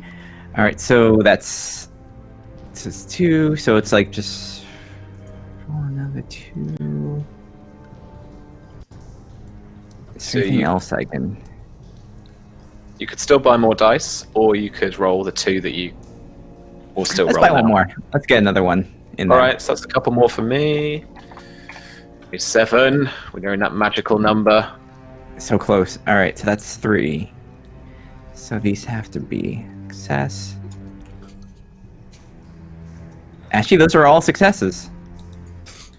Huh. Alrighty. Nice. You hear the sticky, sloppy, kind of noises of the creaking of this boat, this U-boat. It's not so much metal down there, rivets creaking as the U-boat just sits and dips and rises with the Nile's current. It's this like viscous jelly kind of squelching under the weight. Yes, we should be careful. There's definitely more of those things down here, or something worse. So, should proceed as if we're gonna get into combat real fast. Okay. Just be on watch. I'll go first. I'll try to be discreet. Okay, Yeah, George. I'll get my flashlight out, and Okay. I'll come up behind George and kind of shine the flashlight past him. So you give me your colt, right? What? Yeah, you have my 1911, and if you want those silencer, here you go. And Okay. Yeah, I took this. I will take the silencer. So it's. and technically, you have the. I mean, if I gave that to you, I would go ahead and give you the ammo with it, the 1 with it, and the 2 extra, because it comes with 3. Okay. So yeah, you have all that. Okay. So I got 3 6 ammo. How much you said? in total? We have 3 total for Okay. the one currently loaded, and then 2 reloads. All right. I guess I'll go at the back in case something like comes around. Okay. George, you now descend down the steps as quietly as you can. The light of Captain Ward's flashlight going past you gets absorbed quite quickly into this haze that's hanging in the air. These like little flakes, almost as logs and wood starts to burn, you get these flakes kind of wafting up as well, but they're kind of black flakes that are fluttering above you in this it's not smoky, but kind of dark haze around you. As you look down, before you started climbing, this looked like 5-6 steps, but you keep climbing 20-30 steps. The hatch above you starts getting further and further away, and those above you, looking down at George and down at the light that Captain Ward's trying to cast, George seems to get enveloped quite quickly in this haze, and he just starts to fade away behind this kind of smoke. There's an important question here. Are you all actually looking up to George, who's still wearing a ceremonial white flowing robe? That's Well, That's we're why going George is down. going first. We're going down. Yeah, you're going first. Yeah. Oh, okay, sorry. Oh yeah, I'm going Yeah. down. Yeah, I was confused because I Yeah. thought you said up, so yeah. Yeah, no. Okay. Yeah, the business sorry. end is pointed away. Yeah. No, George, I was talking about you. As you look up, the hatch above you Ah, okay. starts getting smaller and smaller, and it starts to become just a pinprick as you've descended down this ladder 20-30 steps before you eventually reach the bottom. As you put your feet down onto what you expect to be the solid metal flooring of the deck, is a squelch. Squelch. Yeah. What's a squelch? Yeah, like a kind of spongy jelly consistency that gets squashed and makes those sounds, like kind of like as you I'm good at that, as you like squash down and stand on this soft, like weird putrid ground. I don't remember what I was wearing on my foot. Probably sandals, something like that. Constance, okay. what was George wearing on his feet? Heck no! I'm gonna spend 2 threat. You're wearing nothing on your. oh. You're wearing Oh. nothing on your between his feet. Sir. toes. And your toes and your feet start to sink into this black jelly. Sorry if that genuinely like triggers anyone at home, creeps anyone out like that. No. I think I might start stopping now. But yeah, you start to descend into the squishiness. Okay, cool. Nobody's ever stepped in cat vomit before. Come on. Okay. Thankfully, no. I've been lucky. I have. I will make a sweep. Is there the only source of light are those flakes floating in the air? They're not a source of light. The only source of light you've got is the very small now hatch above you. Okay.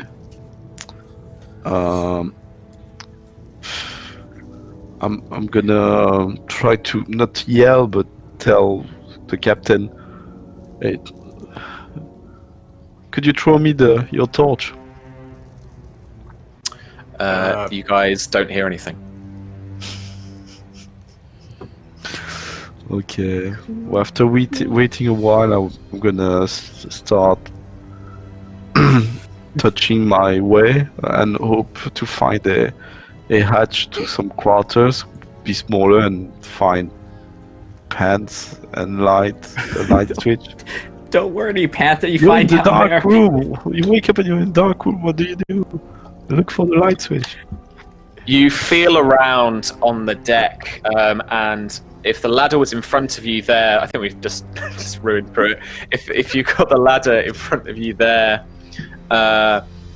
you turn, and that's where the corridor is. You feel your way along the wall. Along the wall, thankfully, as your feet squash this weird jelly-like carpet, there is metal walling, and occasionally just a kind of rubbery appendage just brushes past your arm, or you pass over some weird jelliness along the wall too.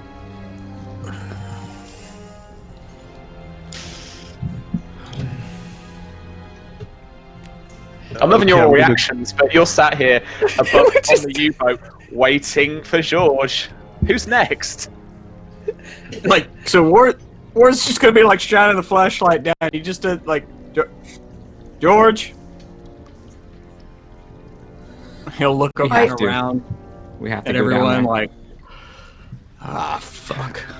And Ward starts descending the ladder like, George. Constance will probably follow, just like, Yeah. oh god, okay, this is. Yeah. So What's down here maybe now? Maybe I still have one bullet from throwing the one in the water. I'm just gonna take out a bullet and just drop it. Well, where you are as you're halfway down the ladder.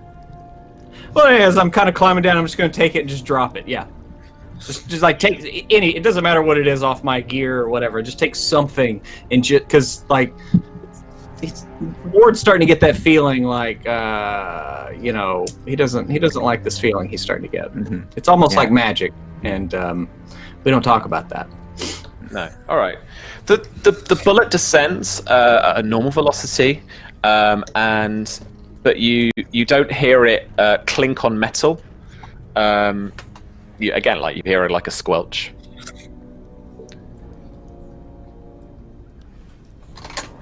Oh man, Callum, that link, man. This is fine. All right, Sorry. yeah. So no clink for you, Captain Ward, but there is a squelch as this little bullet hits the bottom. Mm. Who's next? I'll head Constance down will go next. down. I'll go down after. Question about like this haze. Mm-hmm. Does this smell anything like that gas that the creatures like expelled when we were in the Ferris wheel? Make me a instincts. So observation with an instincts focus. And I want you to use reason instead for this one. So this is recalling your memory of that smell, that scent. Okay. So give it a go. Okay. This is going to be difficulty 1. Okay, I think I should be good. That's I have most of that stuff. Ooh, okay. Let me just double check, make sure that's a. All right, that's just a success. Yeah, that's cool. All right. There is like a slight, in terms of smell, there is a slight similarity to this stuff. Yeah. Mm-hmm. All right, as we go down, it's like something you should all know. Those creatures that we fought in the Ferris wheel back in Vienna, they expelled some sort of gas that smells slightly like this. So, whatever we're doing down here, let's make it fast. Okay. So, this is starting to feel more like a sabotage mission. I'm starting to agree with you. Okay. It takes all of you 20, 30 steps to get down this ladder, this weird ladder that seems to go on forever, until you hit the squelchy floor of the first deck that you arrive on. George is nowhere in sight, and Captain Ward's flashlight shines for about 2-3 meters, and then the haze just manages to cut through that. It just cuts through like a couple of meters ahead, or at least like 10 feet ahead. There is only one way in, and that is the entrance way that once you're down the ladder you turn round, and would be like facing the ladder. is this corridor. As you shine the light along the corridor, you see on the wall there's that kind of metal, like military grey metal along the actual wall. The floor itself is made of that sticky tar kind of substance, much more concentrated now and spongy under your boot foot. But what gets you for a second is when you shine the torch round to the right on the corridor wall, you do see the slither of this tentacle, this little black kind of oozy tentacle on the wall slither up through and into what you would normally consider to be the wiring and the kind of pipes and stuff that line the corners of these corridors on these kind of boats. Shit. Sam, has Constance ever heard of, like, so we've already had like the other weird realm that we had in the pyramids. Has Constance ever heard of something like this before? In terms of like a world or a kind of planescape that has this kind of weird stuff? Like the weird goopy stuff and... Sure, yeah. I mean, you know for a fact that this is kind of Yog-Sothoth stuff. Oh, I'm sorry. This is its kind of domainy stuff. Right. She'll probably turn around and be like, so, remember how I didn't get to banish that elder god? Yes. It's kind of his kind of his doing. This is his kind of thing. Now, Constance, in as little description as possible, can you explain to me what do you mean by his thing? This is signs of kind of his domain. Domain. As in, we're not really on a sub? Or are we on a sub? It's kind of like the temple again. So we are definitely here. It's just here doesn't necessarily mean where we were before. I would hazard a guess and say, though, that this is much more real. I don't think this is going to be you get taken out and you wake up on the floor of a submarine.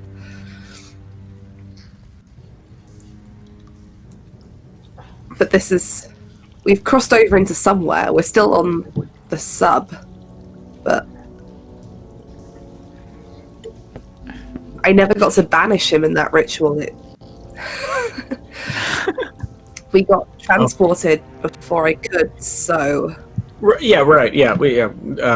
And or it kind of cuts her off talking about the spell.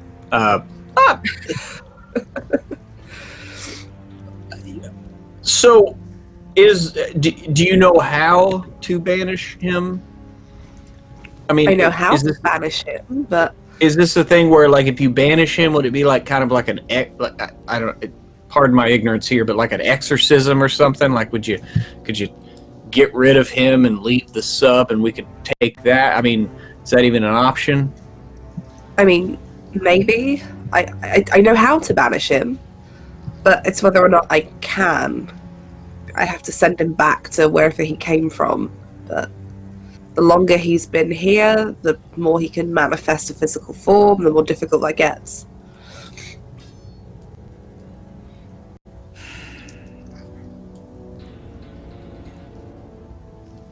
All right. Yeah.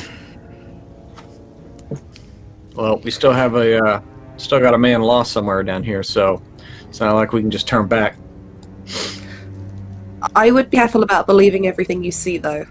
Yog-Sothoth is all-knowing, but also Lord of Chaos, and, well, you've seen what I can do to people with some of my spells.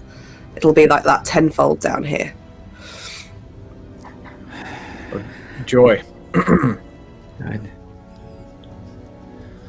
All right, well, I guess everybody just stick close. Stick right, yep. Don't Speaking of go which, George, what are you up to? Oh no! Hello? I don't know. Okay, do my hand finally reach something? I'm looking for A, close, B, well, A, any kind of source of light, B, close, C, weapons. So I'm trying to tap my way out. By the way, I don't see light reaching me from the others, I assume. No, you don't. So you're feeling your way around this U-boat deck. You eventually find your way towards the right-hand side through a doorway and stumble into a naval cot. So a bed that's flipped down has got a normal, one of the kind of lined, weird, waterproof mattresses. You know, the kind of coating that I mean, maybe. Was more kind of almost like a linoleum coating. Anyway, that's beside the point. So, feeling your way Okay, around. that's your thing, apparently. I leave that. I'm describing things. That's what I do, right? It's great. It's brilliant. All right. And you, in contrast to the squelchy, sticky crap underfoot, it's like this is actually like a real, normal thing. And you feel your way around the wall, and the slap of a tentacle it startles you a bit as you make your way through to what is clearly a locker, just juts out from the wall. And as you give it a shake, you've got this locker in front of you. You need to break into this locker, though. I'm not going to make it that easy for you. Okay, so can I use my instinct to find stuff in there? Yeah, sure. This would be, I would say, insight. Insight or will? Because it's very difficult to go on. Insight. This. Damn it. Okay, insight. I'm gonna give you one threat to have one extra die. Alright. This is going to be difficulty 3, my man, because you've got this pitch darkness going on. Difficulty 3. Yeah, let's do it. But my instinct counts, right? Yes, yeah, let that count. That's cool. Okay, let's go. So that's 2 successes. I'm gonna use a fortune to reroll that 19. Okay. Yes. Oh, hello. All right. You managed to prise open this door, this little locker door. Squeak it open, and feel away inside to some clothes. Jacket, trousers, boots. It's probably even a bit of underwear in there. Great, I can even put myself on that waterproof mattress with this finish, which is much better than the squishiness of everything else. See, it was an important detail, I told you. Yeah, it's important. Did you say you recovered fortune at the beginning of this session or not? Yeah, you do, yeah.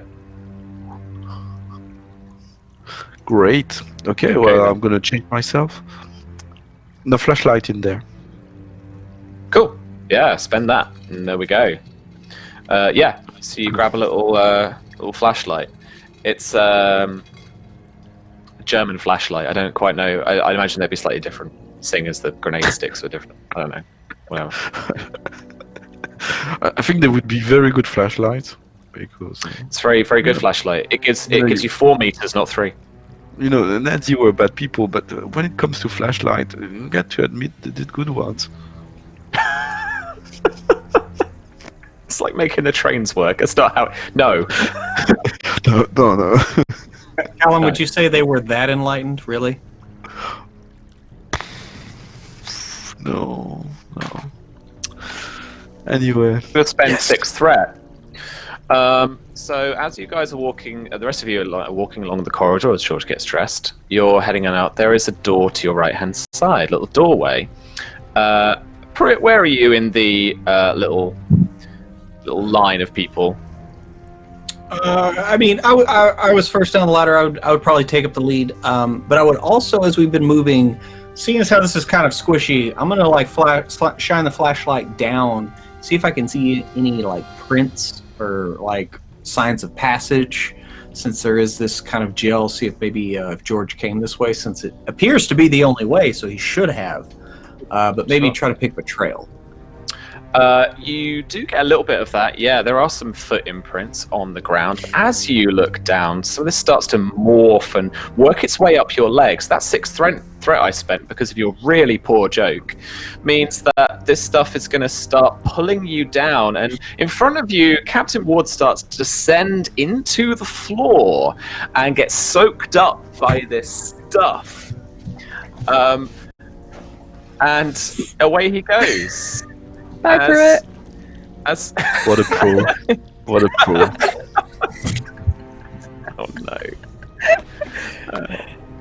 And Ward gets sucked down into a lower deck, and you get plopped on the floor like a cow giving birth to a calf,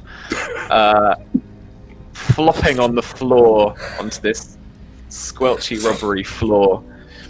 And as you wave your flashlight around, look around, you are in the engine room of the sub thing.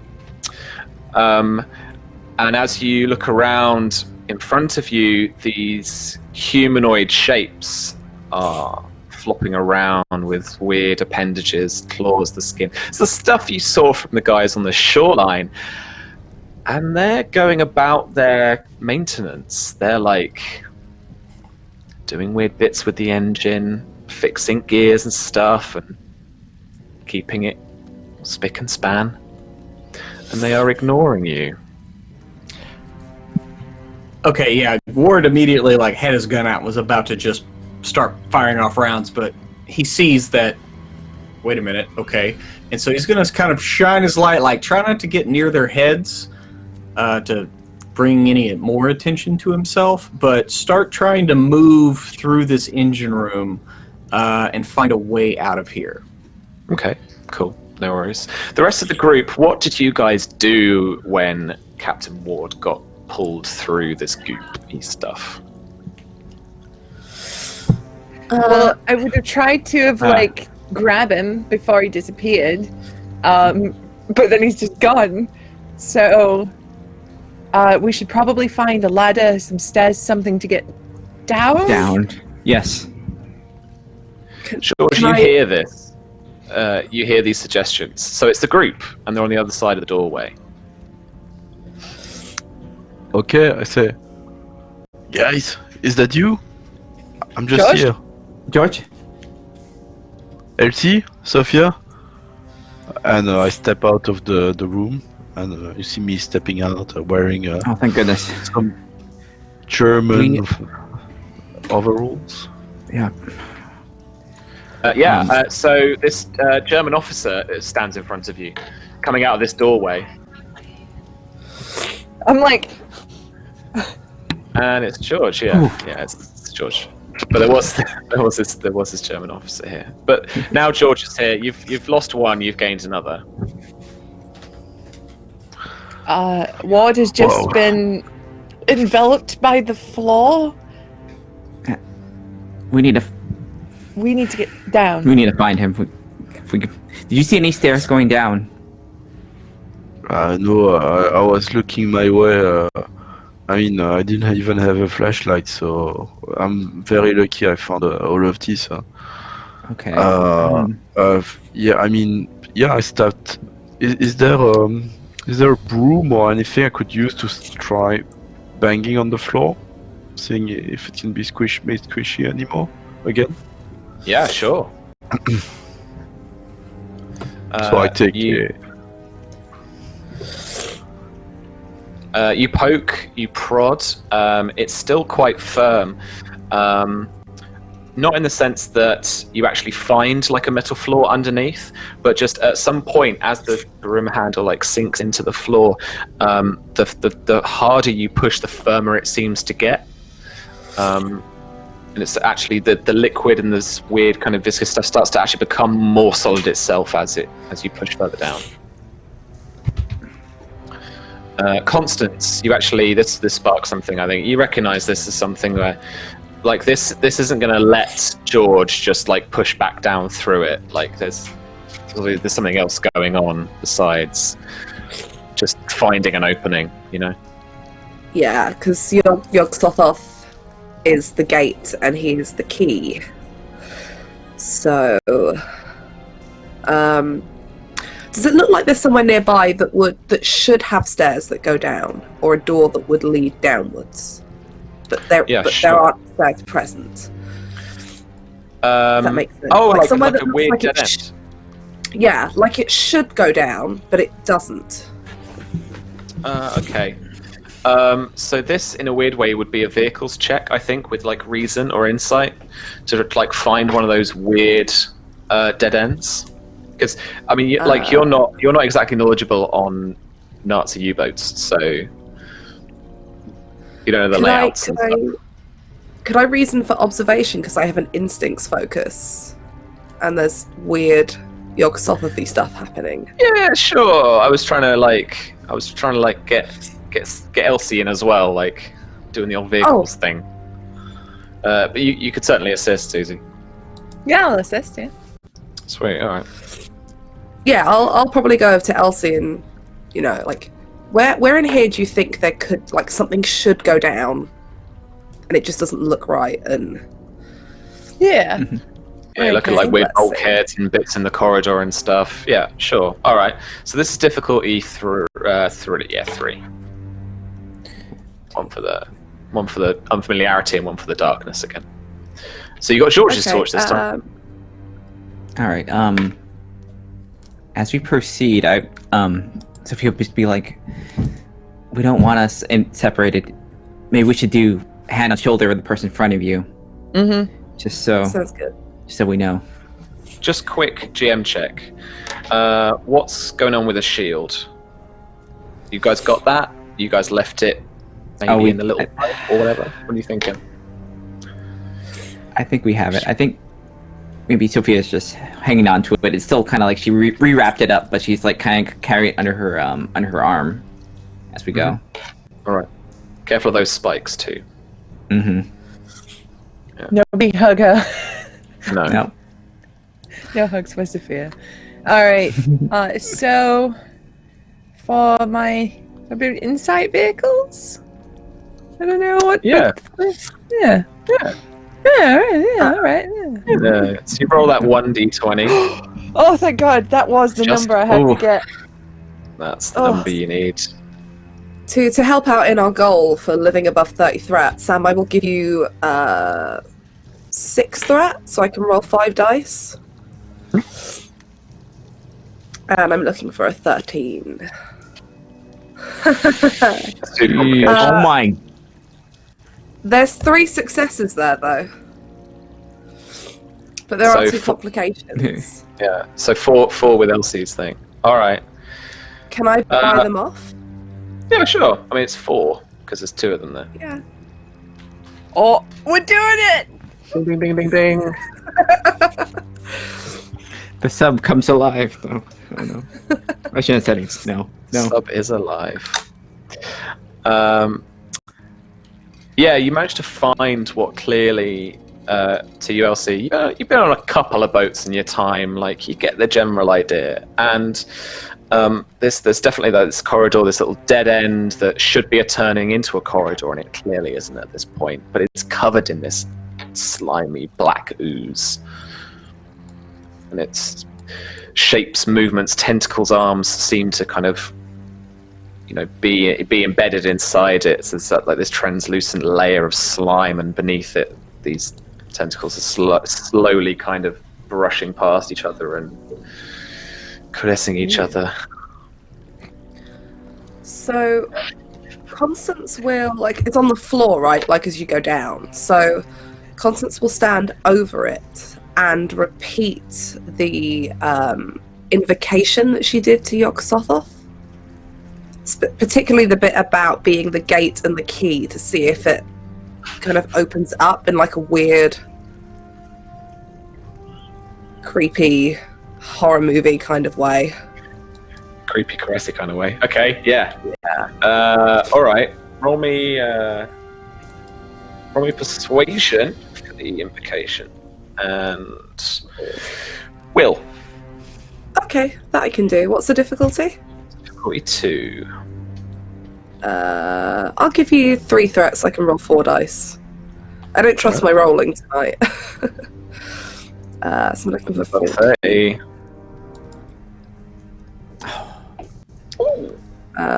1, 2, 3, 4 successes.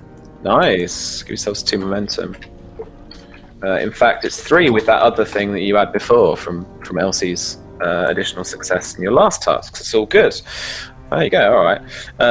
So yeah, you say this invocation, and the tentacles tear open this membrane, pull away this doorway beneath you, and down inside is more darker amounts of the same. No, Pruitt. As you look down, you can barely see a couple of meters down inside, but it's certainly down into that lower deck, one below this one. I'll look back at Elsie. She'll be like, shall we? Yeah, I'll go first. I've got the gun. Probably best. We'll probably do like an awkward shuffle where we're all trying to keep hold of each other while like moving. I stay in the light. Yeah, in light. A mobile group hug.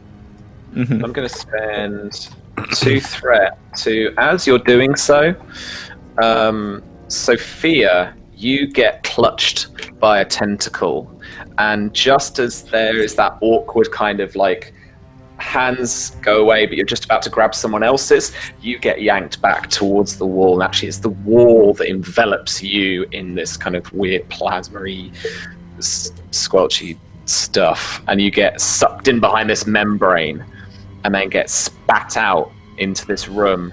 In the corner stands one of these humanoid forms, these grim, kind of black, sickly, tar-like beings with like weird appendages and the little claws and stuff coming out from parts of its humanoid form.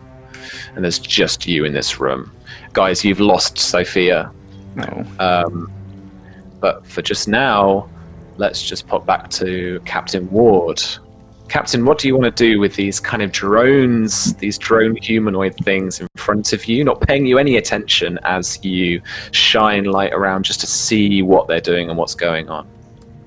Okay, so what I'm going to do before leaving the engineering area, I'm going to go up to some of the devices, levers, whatever it is that they're manipulating, and just see if it's still like anywhere close to machinery underneath all this. You know, is there still kind of a hum of the engine, and can I hear, like Ward's been on a sub before. He's never, it's not like he's been in war or anything, but he's been on an American sub before, so he knows like the sounds of it at least, not how the inner workings. So I'm just going to see like, is this thing still functional? Okay. If that's or your are they just question, kind of doing a routine? Yeah. Yeah. If that's your question, then it's going to be difficulty 2. Okay, so this would be what, inside observation? Yeah. Okay. I would actually say vehicles. I would actually say vehicles for this. Okay, same score for me. So it's still, my number to beat is a 10. 2 successes.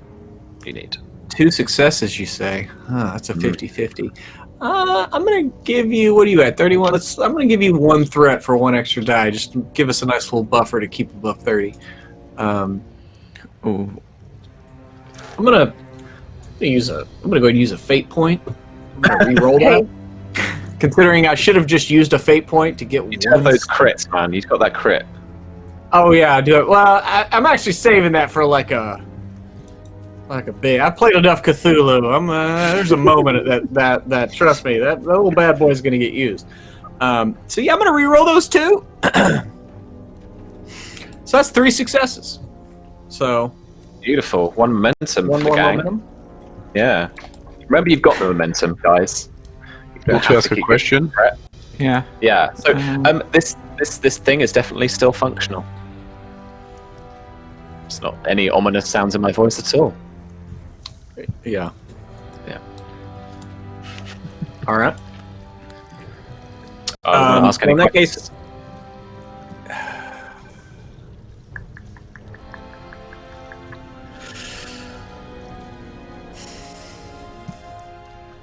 I'm trying to think of. Nah, not right now. I mean, if I just want to know that it's functional, so that means it can be sabotaged. That's all I mean, like right now, like because I don't think I have enough acumen with this to make any kind of real insight. So at least I know that. So I'm gonna try to get out of here and try to find the other people. And since these guys are ignoring me, I'm gonna get to the edge of the engine room if I can find that, and then kind of look back at these things and kind of yell down the hall. Like I'm gonna hazard just be like, "Hey guys, Elsie!" Just like flash the flashlight, see if they react to it at all, and gun at the ready. But Sure. Yeah. You hear a muffled, as if kind of like weirdly underwater, or just like even kind of the weird bassy sound of when I'm speaking with my headphones on. Like you get that really dull sound, but you do hear it from Ward, both Elsie, Constance, and George as well. Okay, Sophia. This thing is just kind of stood, looking down a little bit, not doing anything in this room. You've got 4 walls around you, just as you can see, just about.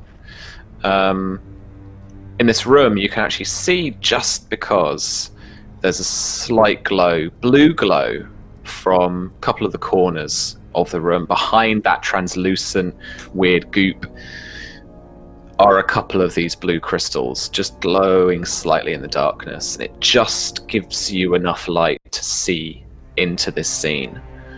And there's definitely this humanoid form with weird appendages coming out at weird angles, stood looming large over you. So it's just standing there. It is Just kind of like it's not going through any sort of like motion. It's just kind of just standing. No. Are there any exits in this room that I can see? Not that you can see. There are 4 walls of goop around you. She just takes out her gun and then just kind of rhythmically like she just kind of hits the wall, Okay. just kind of to make noise. Yeah. She'll deal with this creature if it becomes aggressive, but finding everyone else is more important. Yeah. There is a weird kind of rubbery jelly impact to it, but it's firm and it stops the pistol, the butt of the handle of the pistol itself. As you do, though, the creature behind you rises its head and then starts moving its way towards you.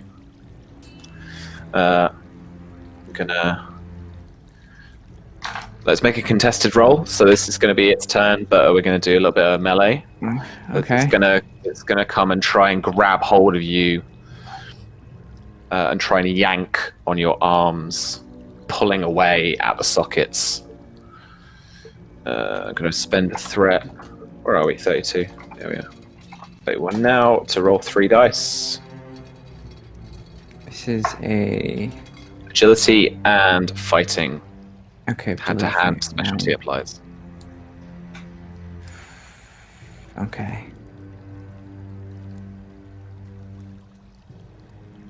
I'm gonna just roll it. 2 successes for me. All right, that is what is that? 13. I think I'm on your sheet, Agility and fighting. actually. I'm gonna use a fortune point to roll that. Roll at 13. Okay. Okay, fine. All right. It really wants this 13. That is all right. All right. Time for some. As it pulls away at your arms at the sockets, trying desperately to dislocate something to stop you moving. This is going to be. Wow. Oh yeah, I guess 5 challenge dice. Okay, cool. Yeep. Ooh, that's. It's 2, 4, 5, 6, 7 stress. Blimey. Wow. Eek. All right. That's. That is an injury, right? Yep, that is an injury. Good times. So Cool. your as it pulls away, your right arm just pops. There's a dislocation to your right shoulder. Cool. Yeah, cool. Cool. Cool. As you scream out, Elsie, Constance, George, you can hear muffled through the wall to your left, as you looking in the direction of the steps down. Yeah, you can hear this scream from Sophia behind this wall. I would spin around to these two and I'd say, "Get Sophia. I'm off for ward." Do you have a flashlight? No, but I'll be all right. Really? It's very dark out there. Should we stick together, get Sophia? I think the captain can take care of himself. We'll find him as soon as possible. Let's just find Sophia and stick together and move on, find the captain. I've been in this darkness. It's beyond imagination. I mean, we can, but I don't like the idea of someone being on their own here. I don't like it either, but if you go, we'll have a third person on her own. Okay. Sam, is the hole that Constance made, is that still there, or is that like... Yeah. It's just there, it's not like closing up or anything with goop? No, it's still there. If we walk away, it will still be there when we come back. Maybe. Maybe. Okay, I want to really hurry. I'm gonna pick a direction a bit randomly and try to find a way to Sophia. And I'm gonna scream from her. I mean, at this point, I don't think it's about being stealthy. It's way beyond that. So I'm like, Sophia, Sophia, and Right. yeah, I'm banging with the handle of my gun on the wall. Yeah. So that you do so on the wall because you will have sensed that she would have gone away and be sucked in from your left. So she's been sucked through that wall. So you're like hammering on the side of the wall. There are these Sophia. You hear these dull thuds, but you definitely hear George's voice crying out to you. That's trying to get through the other side of this wall. It's your turn in this thing that you need to take a turn because these guys have had a bit of a chat about what they want to do. So there's still time. There's still going to be a whole round where you and it have another scrap. So. What would you like to do? I'm just gonna be just yell out, just like the sound that someone makes when they're kind of like struggling, and they're just kind of like try. I mean, that's probably be enough for them to hopefully try and get. I'm gonna use I'm gonna try and shoot this thing with my one good arm. Well, okay, Shauna, are you left or right-handed in real life? I am right-handed. Then this is difficulty +1 because you're using your left hand. Okay, that sounds fine. All right. This is coordination with fighting. Coordination and fighting. Yeah, difficulty 3. This has got hold of your other arm. You're trying to hit it with the. God, you know what? Last yeah, you know what? If I'm going to use this fortune point, I might as well just use it. Make one of those crit. We have momentum too. Want to buy a dice? Yeah, Yep, there's solve 4 there still. Yep, I'll buy a dice. So that'll be that's 2, right? Rolling 2 and with the extra success. All right. Let's do this. This has to beat a Concentration. 12. Okay, come on. Oh, okay. Okay, those 2 mark successes. All right, 4 successes in total. You get your momentum back, and you get to deal stress to it. All right, so it's going to be 5 dice. Nice. So, 1, 2, 3, 4. Okay, you shoots it a couple of times in the shoulder. So you're just kind of aiming center mass, and a couple of shots get suckered into its torso and its shoulder. Thankfully, the force of those bullet impacts do shrug it off, and it lets go of your right arm as it was pulling away on it. Guys in the corridor, what are you trying to do? Constance, are you trying to do some more of your invocation stuff? George, are you just trying to break through the wall? Elsie, another option for us at all? Like, what's the actual actions here? I mean, I was not trying to push through the walls. I was more walking alongside, making noise. But yeah. No, that's cool. Yeah, I'm going now. Go try and get an idea of what you guys want to do to try and get her back. I would like to use, try and figure out what I would know about a sub to try and find where a door should be. So, a good place where maybe that's a good place to try and get through the mucus and tentacles. Cool. Yeah, no worries. So I don't think that's going to be a vehicles check. And reason, insight, that kind of thing. Let's do reason and vehicles. Why not? Cool. All right. For a 15 target, let's go. 2 successes. Nice. I'll give you that. I'll even give you a point of momentum too. No.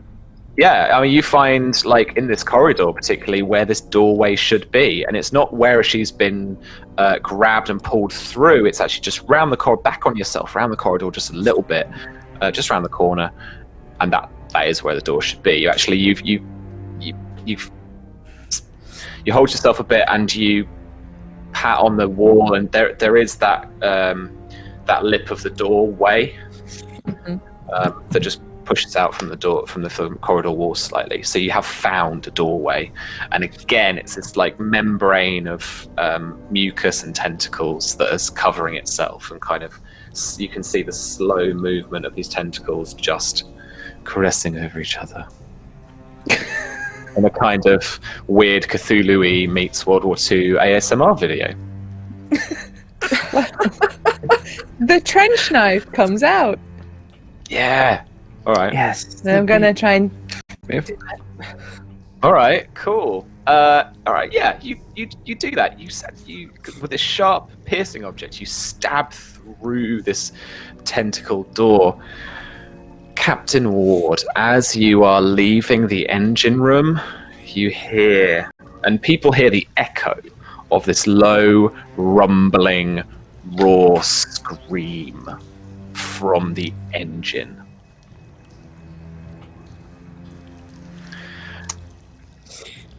And you slice, Elsie, your way down, creating this door. It's not perfect, but you can pull it apart, and shining the light through George, Sophia is just there. Her right arm, kind of held at a weird angle down by her side, and she's using her offhand with another pistol, and she's got one of these weird humanoid creaturey drone things on top of her, about to slap her about again. I'll shoot it, can I? Yeah, go for it. How close is that thing from? It's right on top of Sophia. Is there any danger for her? Because otherwise, I will punch it away. Try to separate it from Sophia. Cool. Okay. I mean, yeah. So that funny angle you've got here, there's going to be a complication range increase here. So 19, 20, you'll hit Sophia. Okay. No, I will punch it. Okay. You dash through, torch in hand. Do you lamp it with the torch, or do you go for it with your actual fists? Actually, I made a little research, and the lamp is holding on my left breast because it could hang. All right. There you go then. So So my hands are free for punching some Nazis, thanks to their good flash lamp technology. Punch some Yogi monsters instead. Let's do this. Okay, should I spend... How much momentum do we have left, Annie? Stuff. 5? We have 5. Almost maxed out. Okay, I'm gonna spend... So 1 momentum is 1 dice, right? Yeah, okay. Let me, because this is a contested roll, let me say what I'm going to spend first, and then, Sure. just for fairness, I'm actually going to spend 3 threat, so I'm down to 29, apparently. And that gives me 4 dice to roll. 4 dice to roll. I'm gonna spend a fortune from the get-go to have a critical success.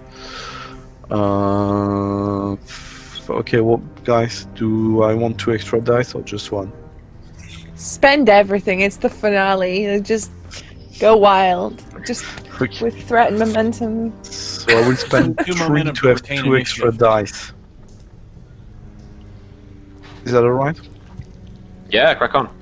So I'm rolling 3 dice because my first die is already a critical success from my fortune. Cool. Punch it. All right. Punch it up. Ooh. Oh, mate. Yeah. 1, 2, 3, 4 for me.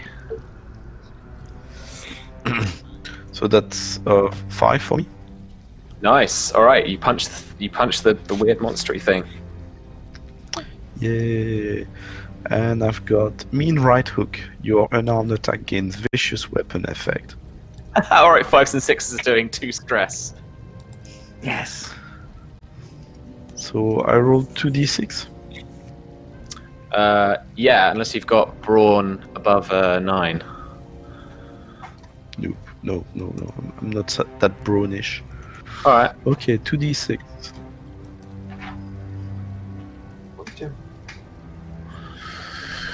That's a 1 and a 5.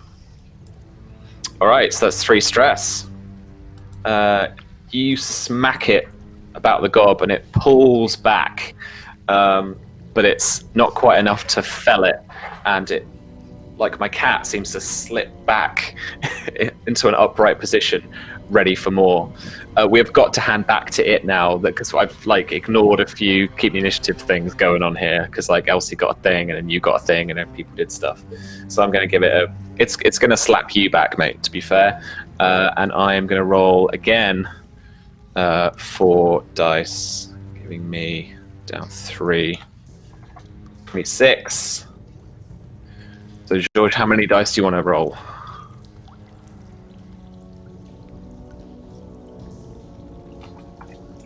You mean to do? Yeah. Sorry. That's what- What is it? Rolling a fighting brawn again to resist that? So agility and fighting. Agility and fighting. So that will be 10. I'm rolling 4 dice. You're rolling 4 dice, and we've got 2 momentum. I'm gonna spend 1 momentum. to Alrighty. 3 dice. Yep. Okay, there we go. Oh, complications ahoy, man. Right. I got 2. So 10.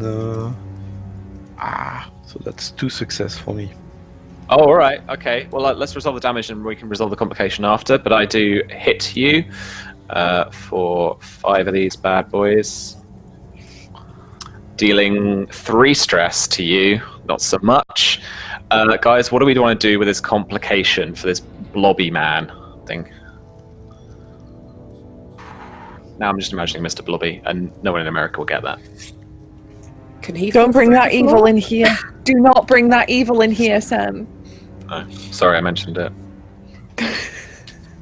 Can the thing fall through the floor like everyone else seems to be doing? Okay, cool. Or Yeah. Yeah, all right. It weirdly retreats. It gets it it itself doesn't seem to be sucked down as the way that you guys have been grabbed and pulled through. It just kind of slinks through the floor, not leaving leaving a slight opening, just closing up slowly beneath you. Anybody want to look down? Yes. All right. As you see it fall to the deck below, Captain Ward is there, and Captain, this humanoid drone figure slops down in front of you, dead in front of you, just as you're about to like step past it, and it is like point blank, right there, in front of your face. I'll let you go next. Well, in that case, yeah, for dramatic purposes, he's probably would startle Ward maybe just a minute and just pull up the gun and just shoot it right in the head, or try to. Cool. All right. Difficulty 2. Okie dokie. This is when I don't want to metagame, because I want to take the aim action for all the benefits, but You haven't got time, man. yeah, there's no time for this. But I will, just because... no, screw it. How much momentum we have? We have 1. I'm going to spend 1 momentum to get an extra die. So it's going to be 2 successes. Nice. All right. Roll your damage. Oh, I'm sorry. That's 3 successes because I have a focus on handguns and my number's 15. And I have 5 in fighting, so that's 3. All right. Get yourself get that the 1 momentum back. Yeah. Sweet. You All spent right, that 1 and then it's the 1 back, isn't it? Mm-hmm. Yeah, cool. All right. So yeah, we should still be at 1. All right, cool. Well then I'm gonna roll my 4 challenge dice, and it'll be 3 stress. All right. It's taken enough now, I think, that whereby like you like it's terrified. It's a quick shot, but you manage to just get it straight through the back of the head, or where at least the head is on its humanoid form, and it like its form withers away, kind of slops down into the flooring itself, and it is gone, thankfully. Question. Uh-huh. Looking up to where it came from right quick, is there still a hole leading back up? Just about that big, just getting smaller now. Not something you can get through, something you can probably try and grab hold of, so it doesn't necessarily close around you. Can Constance try and keep it open for Ward? Yeah, okay. Roll will and persuasion for me. What's the difficulty? Difficulty 2. Difficulty 2. At the moment, it's definitely I'll too give you- small for a big Texan. I'll give you a point of threat, Sam. Alright. Got 3 dice. Does my invocation focus work here? Susie, you can't say that. Yeah, your invocation focus, will definitely work there. Okay, so that is 2 successes. Alright, the Eldritch Goopy Sphincter opens up for you. And it widens up. Well, of course, Sam, if the sphincter opens up for me, then I'm going to climb inside it. Oh, God. Anyway, Ward, would definitely seize the Climb out of the opportunity. sphincter. And he climbs up out of the sphincter. First, I'm going to stick one hand up in there, and then I'm going to stick the other, and then I'm going to pull my body up through the sphincter. Feels like Sorry. a spoiler for Avengers Endgame. I am not Ant-Man. Here's my deal about that. If that did happen, Thanos' body is so dense and strong, it literally would liquefy Ant-Man as soon as he did that, and he would just... Anyway, sorry.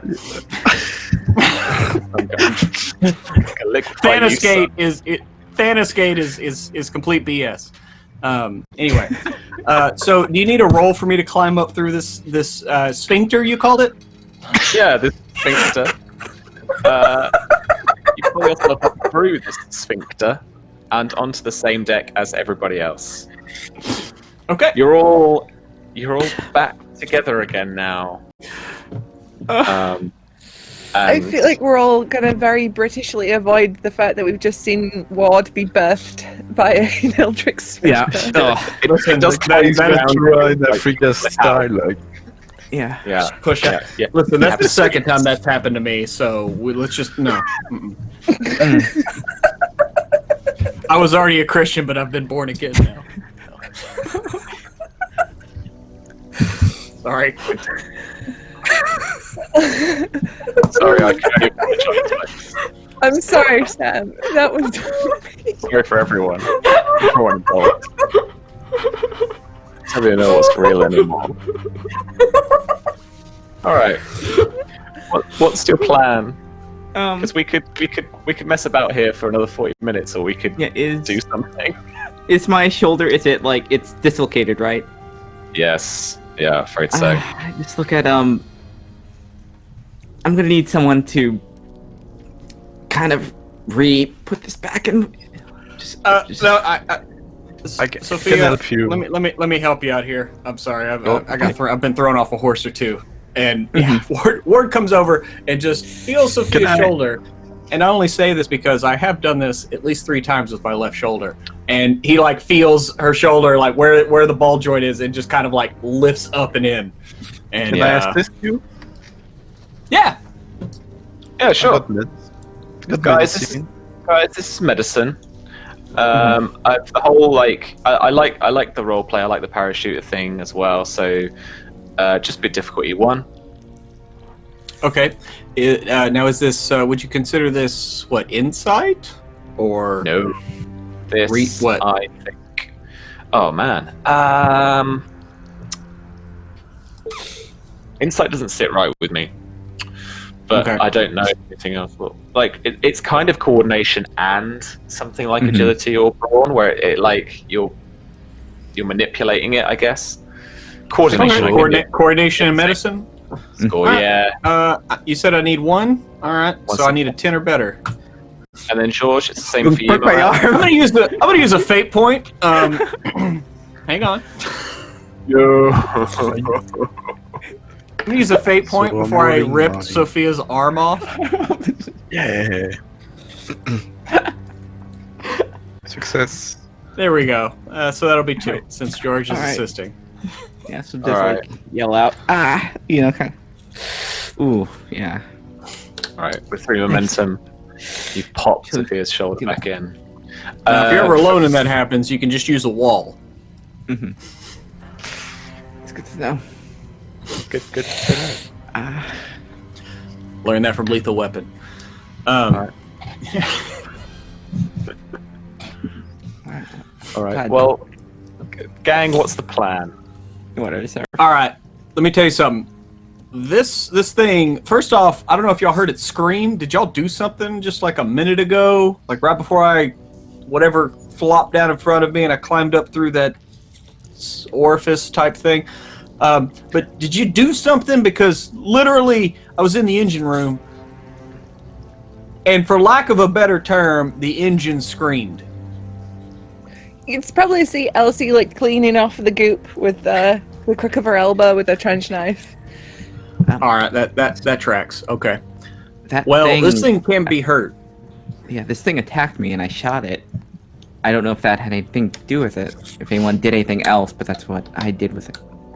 Well- I punch one. Well, If it screamed, if it's alive, clearly it's like alive, right? We're in something that's alive. Well, yeah, and I think it turned. I think these things are the crew, or at least they were at one point. Maybe. Maybe it's got something, like the engine is like the heart of a car, right? Maybe it has a heart. Maybe we can take this sub out. Well, I assume, Sam, all the stuff that we did in the dream world does not translate to the real world. So Ward looks down and still has 3 grenades, right? Sure. Wait, no, I said no last time. I remember that distinctly. I did Do we very have any end more of the session. grenades? No, it magically did things. Shit. All right. It's not dreams, it's magic. The dreams are magic, Sam. No. If only. The Ward's pistol was based off of the thing that we found, right? It does damage specifically against these things, correct? Yeah. Yeah. I mean, I could just. I don't know how much damage I could do to a whole engine room with this thing, but I mean, I can open her up in there.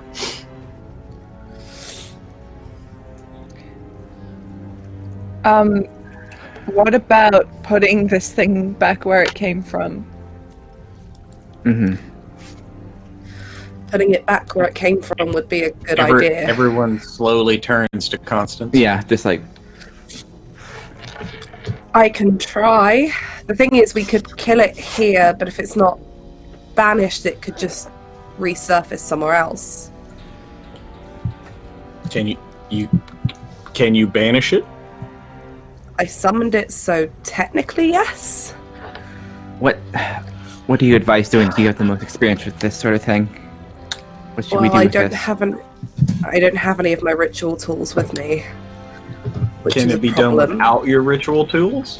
What do you need? Do you need that specific tools or? Well, this is kind of like summoning an elder god. I haven't really done that before, and this kind of works, so... I mean, And we'd the probably last have to be in the time, right place in this thing to do it. It's hard.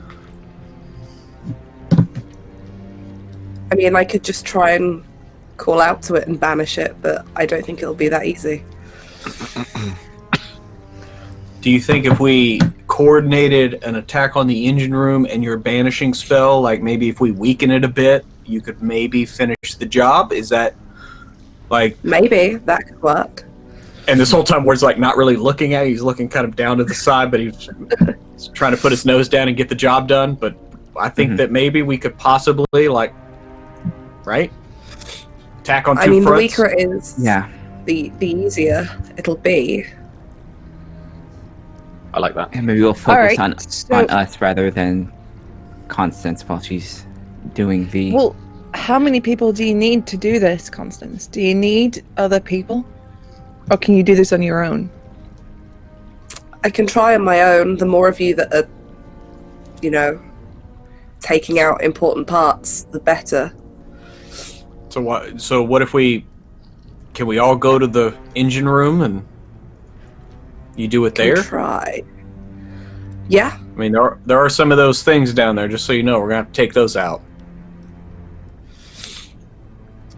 take those out, take out the engines, and maybe we can banish it.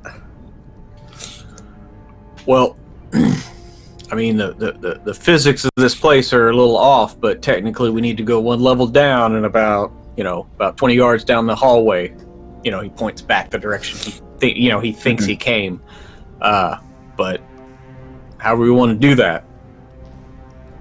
The doorway that I opened up before that was leading downstairs, would that lead to the same place, Sam? Yeah.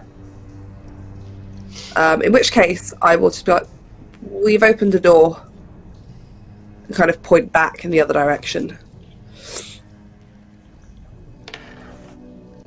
Yep. All right.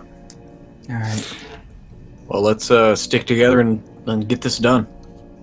Let's go.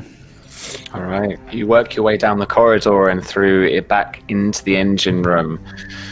These drones are still maintaining this weird engine. Elsie, as you look and expect to see what you expect to see a mechanical engine, is just all the more eldritch and tentacly. This thing, if you described it as having a heart, does indeed have a shapeless, black, writhing heart inside the sub. Is there anywhere on the wall that's got a mass of tentacles coming from it? Several. Because I wonder if the banishing will be easier if I'm basically kind of plugged into this thing. I don't know. Yeah. In terms of, because this, Yog-Sothoth is inhabiting this entire place essentially. Mhm. It's manifested as it. So if I can get inside its head while you guys are attacking stuff. Yeah. Constance, I have a important question for you. How much of this banishment is a requirement of? How much does it require of you? Because we've had to do the sacrifice before. I guess we'll find out. So, Constance, this is very much the same as the was the opposite, the ritual you did at the house. So there's a load of different steps. The cost is going to be the same. You need a strong ritual sacrifice to be able to do this. This is powerful stuff.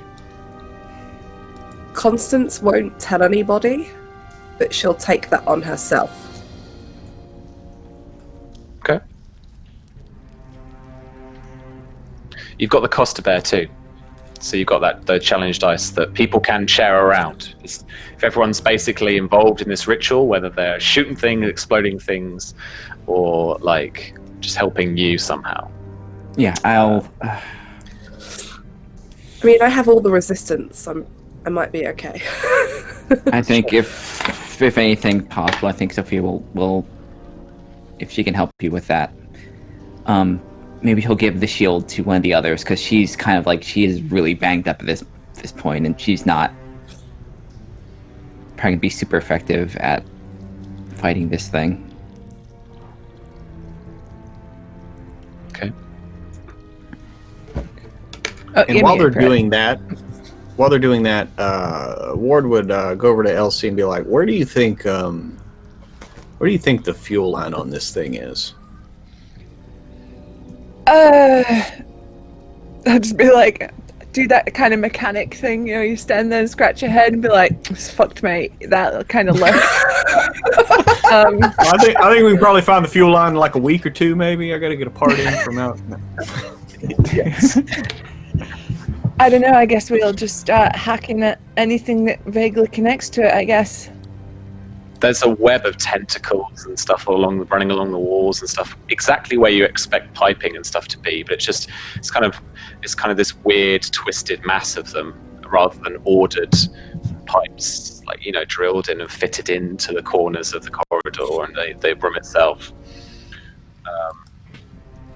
There is kind of weird to the engine itself now. There is a kind of weird glow about it, so it's kind of like big mass, big black kind of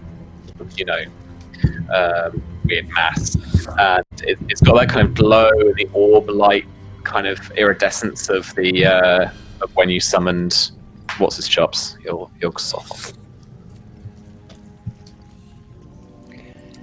All right, I'm just gonna cock the shotgun. I don't know many things that work properly after a blast from a shotgun, so let's go. Yeah, all right. Ward's going to take position. How many of those drones are in here right now?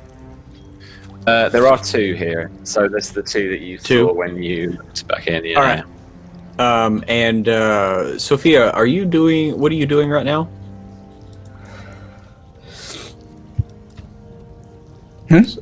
Sophia, Sorry. what are you doing right now? I think I'm gonna just help Constance with whatever she needs to do. Okay. Well, in that case, Ward's gonna kind of motion to George to come over here, and Elsie, he's gonna point at one of the drones, and he's gonna point at George and be like, "Come here," and he's gonna put his gun up to one of the drones. Let's take care of these guys first, and then let's move on to the engine. Okay. And basically just try to do just like a coordinated. I mean, they're ignoring us, but as soon as we start hacking on this engine, I'm almost positive what's going to happen. So, let's just go ahead and and just try to take care of these. It's like Yeah. All right. Cool. So I guess me and George be one, and then Elsie's got a shotgun, so he's figuring maybe that'll probably be enough. Hopefully. Yeah. I'm not going to get you guys to roll, so you time this nicely. You make sure you go off at the same time. The three of you with the pistols and shotgun clearly execute these two drones that are inside here, and they wither away and slop down onto the floor and back into the floor. The plan is to kind of cut the tentacle engine lines. Okay. And then Constance, what's the first step of this reverse ritual? Oh god, I'm trying to remember what the steps of the original one were now. Do you want me to go in reverse order? Yeah, please. Those bindings. You have to unbind the thing, and then there was Okay. the invocation, and then you do the sacrificey bit, and then there's banishing and cleansing after that.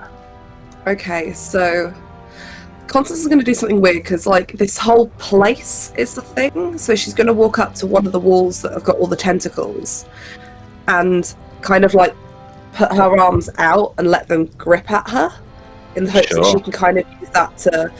Because she can't physically, like, banish anything.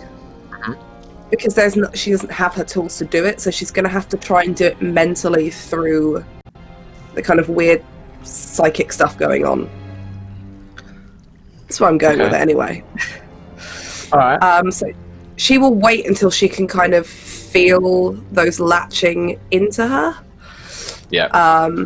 And she will close her eyes and focus on this strange kind of, I imagine, like, sense of consciousness that just spreads and is all weird and gloopy. Yeah, absolutely. And you are the boat now. So, like, And this so whole U-boat. You are the boat, and you've got this connection to the consciousness, to the key, the guardian, and the gate. And I reckon even in the darkness, you guys do that, like, you do that, like, open your eyes and they're black again. yeah. Alright, cool. And so I will do the usual Yog-Sothoth, who I summoned, who I name. I unbind you from this plane, where you have no place and no vessel. Alright. I need you to roll for me will and persuasion. Difficulty 5. You can have 6 points of threat, Sam. Cool. Alright. Let's see. I'm going to spend a point of fortune to re-roll. Alright. I will keep the 1, but I will re-roll everything else. This is better. So it's 1, 2, 3, 4, 5, 6, 7 successes. Except I'm going to make that the 2 12. I'm going to make one of the 12s a 20 with my crit fails that I got donated. Because So that's 6 successes. Sure. Yeah. All right. So 5 difficulty gets you 1 more momentum. Maybe you've got momentum. Stop giving me threats. Cool. You got this.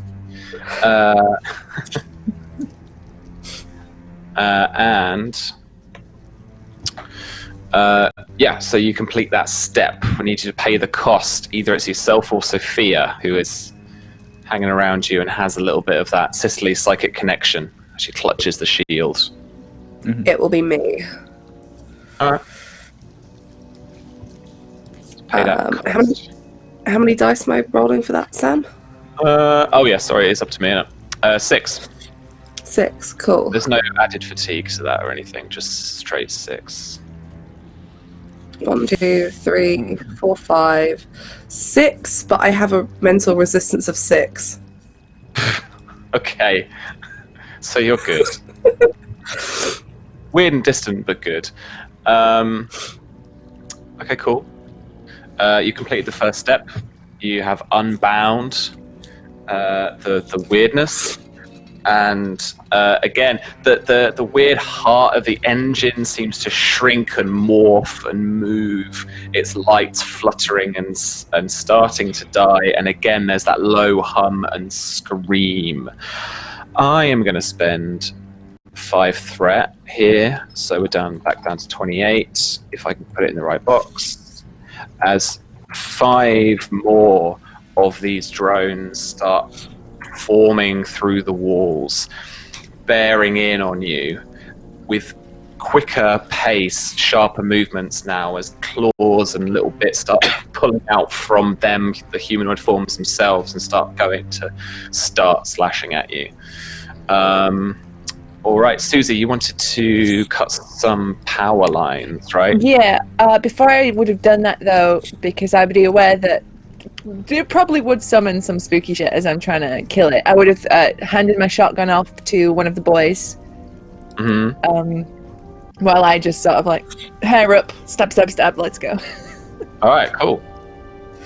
So I reckon, like, just because it's like changing up a truth kind of thing, like, if you want to roll difficulty 2 for me on, it's not really vehicles because it's it kind of is. It's such a stretch, though, isn't it? It is a bit of a stretch. You haven't got. I don't know. You know where to hit a vehicle to hurt it. I mean, like an engine is an engine, right? So I can see that. You know its weak points. It's got valves, which and are stuff. wires and hoses. Yeah. You know what this is? Engineering. Oh, damn. This is actually engineering, right? Engineering, yeah. I'm not giving you the focus. Aren't we all vehicles? With basically house plants with more emotions, right? Yes, So yeah, we are. So okay, Plant have emotions. this and how are you doing this? Are you being careful about it? Are you just slashing away? Are you trying to find the right point on the line? I'd be trying to find like points to cut through. Like I'm not just gonna grab like a tentacle that's just wiggling around doing nothing. I'll be looking for stuff that looks like a hose or a vein or an artery and going for those. All right, cool. Roll me insight and engineering then. Insight engineering. All right. Okay. So that's going to be a 12. Yeah, difficulty 2. Difficult. You got 2. 4 momentum. Oh, I'll buy an extra dice then. Sweet. All right. So down to 3. Bam. 2 successes. Huzzah! All right. You cut open a couple of these tentacles that are feeding into this weird, throbbing engine's heart, and there is that dull but loud scream again. This kind of roar that reverberates around the walls of the engine room and throughout the U-boat. And these things are going to have a crack at you guys. I'm going to do it really quickly, though. Apologies. Let's do... I'm going to buy a dice. I'm going to roll 3 dice against you, Constance. Difficulty 1. Difficulty 1 for the test. You're going to fight back as they just come through the walls at you. I don't know if Constance can, because she's now kind of bound into this, so... Okay. Can Sophia just kind of like maybe put her body like just in the way of these things, just kind of maybe block them? Oh yeah, okay. Sophia can roll for you instead. Sure. Yeah. All right. So I'm rolling 3 dice. Do you want to roll any more yourself? Got 3 momentum. I guess I'll use one of the momentums for that. All right. It's fine. And let's roll. Bam. And that is, what is it, what is the ability? Agility and fighting. Okay. Got 1 success. Okay, so 10. Come on.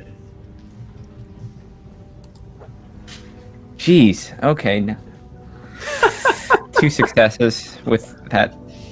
Well, we both, me and this creature, equally as lucky, I guess. All right, you did better than me. Do you want to buy off that complication from me? Because I'm going to spend 2 threat to buy off mine. Screw it. I don't have any more fortune to buy off. So we have to let it go. All right. So in the scuffle, you drop the shield as it clatters to the floor. Not clatters, not a metal floor. As it bounces, swishes and bounces. Yeah. All right. So I'm going to roll against Pruitt next. Pruitt, you want to kind of make some kind of defensive action, so either shooting or like smacking. Yeah, no, definitely. Is there a group of these things? Are they close enough for me to try to get a group of them, at least? Yeah. Okay. You can get two are looming in on you, and that's the easy grab. Okay. All right. Well, yeah. Since they're coming at me, I'm gonna do a salvo. Kind of like take a step back to bring up my gun, see if I can get maybe a better aim, and just unleash hell. I reckon you've been half expecting these two, so I'll let you aim. That's no problem. Yeah, absolutely. Awesome. So that gives me 1 free bonus die.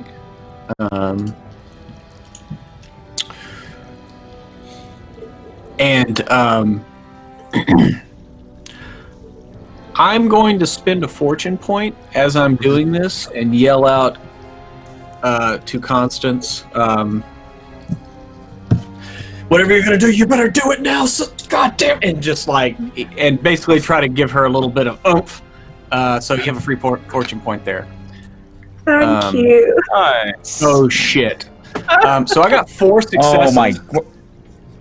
I got 4 successes and a complication, and I did just give away my last fortune point. I did. The hell are these 20s coming from? Like, Pay it off, pay it off. Do you remember the whole thing about Charlie saying that I'm cursed? yeah. Well, I mean, it's all of us. It's spread around. Yeah. Yeah, it's spread. Yeah. Mm-hmm. I cursed you all. I'm taking you all with me. So I did get 4 successes. All right, Does that's that- a couple of does that momentum hit? at least. Yeah, it hits. Yay! That complication though, I'm just gonna get them to like smack you as well. Okay. So you 4 stress. All right. So So is in there a- in a- kind of Yeah, as that conflict happens, as that scuffle happens, as you're getting a few shots off with the salvo, one of them just manages to lean in and smack you. so it's 6 stress as they Nice. come tumbling into me. As I'm just Yeah. like Yeah. You manage to take both of them down. They slop back down onto the floor and just sink into another puddly mess. Both of them. But you do take that stress just as you're kind of like grabbed hold of, smacked about a bit as your gun's going off. Okay. All right. Cool. And last person, George. One of them's going to come at you. Want to do the same again? I'm going full salvo with the shotgun, All right, nice. and I've got 5 rounds rapid, meaning that when I open fire, there isn't much that can stand up to you when you make a range attack and spend ammo to make a salvo. Your first bonus D20 is free. Nice, you're rolling 3 straight off the bat. Yep. Nice. And I'm gonna spend 1 momentum to roll 4. It doesn't work like that, I'm afraid. You have to Okay. you have to buy 2 Okay. and 2 for your 4th dice. Yeah, I'm gonna spend 2. So 3, 4, 5. Okay, so fighting plus coordination, that's 11. That's not very good. I'm gonna re-roll the 12 and the 18. Okay. You've got like 3 successes. yeah, there. no, You no, need it's not. Yeah, that's not that bad actually. No, I'm gonna keep it. So 3 success. Yeah. The shotgun. Nice. All right, so roll the challenge dice for me. There are 2 remaining in here at the moment. So sorry, what the challenge dice? For how many of that? D6? It's 5. Susie. Nice. It's 5. There you go. There you 1, go. 2, 3, 4, 5, 6, and area. So with 6, you managed to get a couple of them again. And yeah, the 2 shots ring out into the room, reverberate around, and they just splat apart and explode into again 2 puddles remaining. All right, let's head over to Constance to complete another bit of this ritual quickly. So this is the invocation. Is that right? Yeah. Let's speed this along a little bit. So if you want to combine the invocation with like the some of the sacrificial stuff, Yeah, let's do it. Cool. In which case, Constance, now kind of sensing the freedom of this unbound consciousness, will do the invocation. Do you want me to read it out, or just for the sake of time, do you want me to? Drama. Read. Drama. Okay. Yog-Sothoth knows the gate. Yog-Sothoth is the gate. Yog-Sothoth is the key and the guardian of the gate. Past, present, future, all are one in Yog-Sothoth. He knows where the old ones broke through of old and where they shall break through again. He knows where they have trod earth's fields and where they still tread them, and why no one can behold them as they tread. And as she does this, she will call out and say, I banish you from this plane. I banish you back behind your gate, which you lock with your own key. And I give up the powers that bind you here and hold you to me. I give you back the power of the void and of chaos, and I give you back the power of travel and of knowing and of sight. So essentially she's going to give up the ability to cast her spells, which she gains her power from him, because it's something that binds him to this plane. Sure. And the kind of her ability to scry as well, that gift of sight, in order to banish him, for it to be a big enough sacrifice and a big enough offering almost as well. Sure, push him back behind the gate. And with that fortune point spend, Pruitt, what is Ward giving up here as he's linked himself to this ritual? Probably unknowingly. I mean, he's always been about protecting. I mean, it's just. I mean, his last name is Ward, right? Mm-hmm. It's not even something he's ever really consciously thought about. He's just always tried to help people and to keep people safe. That's why he joined the military. It's why, even through all of this crazy shit, he's just like trying to focus on the mission. And so, like I said, even unknowingly, he might be donating some of his mental energies, just however you want to phrase that. But yeah, I think that he would. Some of it would be him. All right, cool. All right, Constance. So yeah, I mean, Ward is going to take some of this cost. I'm going to split a couple of dice. So he's going to take a couple. You're going to take 4. So let's just resolve a little bit of that quickly. So, I mean, Pruitt, so take 2 more stress. That's mental stress, so it's not going to be absorbed by your flak jacket. And then Constance, it didn't even hit the freaking table thingy. Well done. 1, 2, 3 stress that's absorbed by your courage. I know. Yeah. That's great. All right, nice. All right. So, yeah. Roll the will and what was it? Persuasion. Difficulty 5 again? Difficulty is now 4 because Susie's chopped some of the pipe work up, so you're all good. Okay. I'm going to give you a 3rd dice to roll for that. That was pretty cool. Okay. In which case, I will give you however many threat now. I would need to roll 4 dice in total. All right, you got 2 momentum, so we'll take that away. Oh, cool. Back down 0. Oh, 1, 2. Oh, that's 3. But Ward granted me a fortune point, so I'll re-roll the 2 14s. Cool. Yes, that's 4 successes in total. Just. All right, nice. Okay. As you hear her recite this invocation, you actually hear in a low bass tones her voice coming from the engine of this vessel.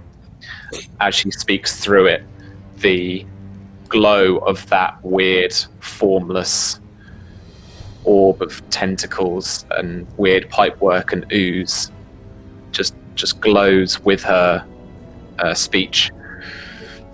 And then it shrinks. The walls themselves and the ceiling starts to drip down this weird black like oily substance, all the membrane starts leaking and melting away around this submarine, and you can hear the metalwork creak and crunch under the structural integrity being taken away because this membrane is shrinking around it.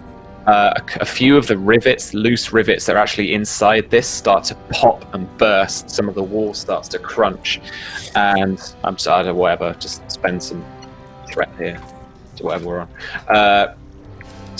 And water starts gushing into this room as the thing that was holding the ship in one piece is now melting away, and the ship is breaking apart with you inside.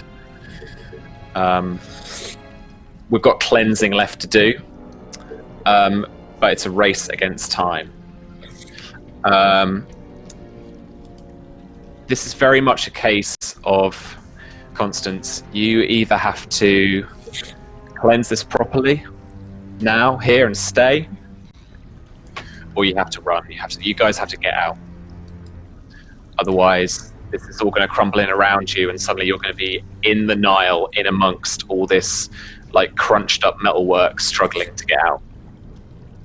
Constance will stay and cleanse it, but if anyone asks her, she will absolutely lie through her teeth and say that she'll be fine. Yeah, I mean, in that Elsie, very much like, yeah, sorry, yeah, just in that kind of, in that way of like, no, it's fine. I'm protected from this because I'm connected to it. It's all fine, even though it's a lie. All right, Elsie, it's very clear to you now that this thing is folding in on itself. It's effectively like scuttling itself. So you guys have very little time to try and get through whatever weird doorways are melting away, whatever weird architecture you've got to get through to get back up to that hatch and back up top to deck before it just starts to sink and crumble away into the bottom of the Nile. You have to leave now. I think Elsie would just, as soon as she notices that this thing is starting to collapse, she's like, we gotta go now! Come on, everybody, fucking move it! Out! Can I make a roll to see if she's lying? If I can. You don't have to make a roll. You are sisters. Mm-hmm. You know this.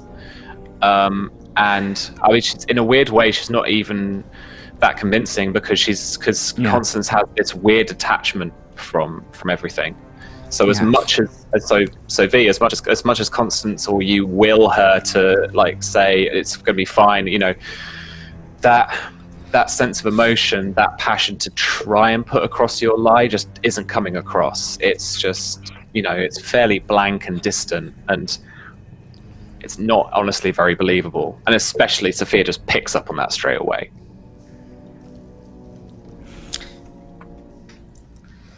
So you just see like Sophia just look at her and just say, "Come on, don't do this to me. If you need anything from me, anything, I need to take you home. I'm not leaving here without you." If I don't stay and cleanse this, it will come back. I don't want to for you to do this on your own. Be by yourself when you do this. I'm gonna tell them when you come back. It will come back if I don't. I have to. I brought it here. Okay. George is behind. I will try and help. He says nobody else losing a sister today, and he's gonna clock Constance in the back of the head with his shotgun, and if he managed to do that, he's gonna carry her out. Okay, is anyone resisting that?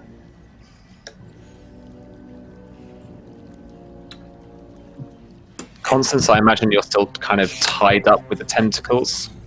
Yeah, because my plan would have been, as everyone was trying to escape, is while I'm still gripping onto that consciousness, is keeping a path clear for them, while I still have some kind of control. Sure. Quite honestly, One thing that Ward has paid attention to here is that of any of these people, Constance has always kind of known the way, right? Mhm. Constance is the one who knows. It is the origin of, what is it, the word wizard or mage? I can't remember. Anyway, and he would maybe like stop George because it's this is that moment where he realizes, and whether he doesn't have the connection with Constance, but some things need to be done. The mission needs to be completed. Mhm. And as maybe George like pulls the shotgun up, he kind of just steps in front of him and just kind of whispers. He's like, "This has to be completed. We have to finish this, George." Well, then we do Otherwise, this together. I'm not going anywhere without. We are doing it together. No, he's right. I imagine there's a minute where Ward connected himself to that ritual, that Constance will try and project the image that she has in her mind of what happens if this doesn't get done, of what this becomes. Because she's connected to the consciousness that's, kind of pushing towards that end. Yeah. And he would continue to kind of say in a kind of a hushed tone, like, "We have worked together. We protected her to this point.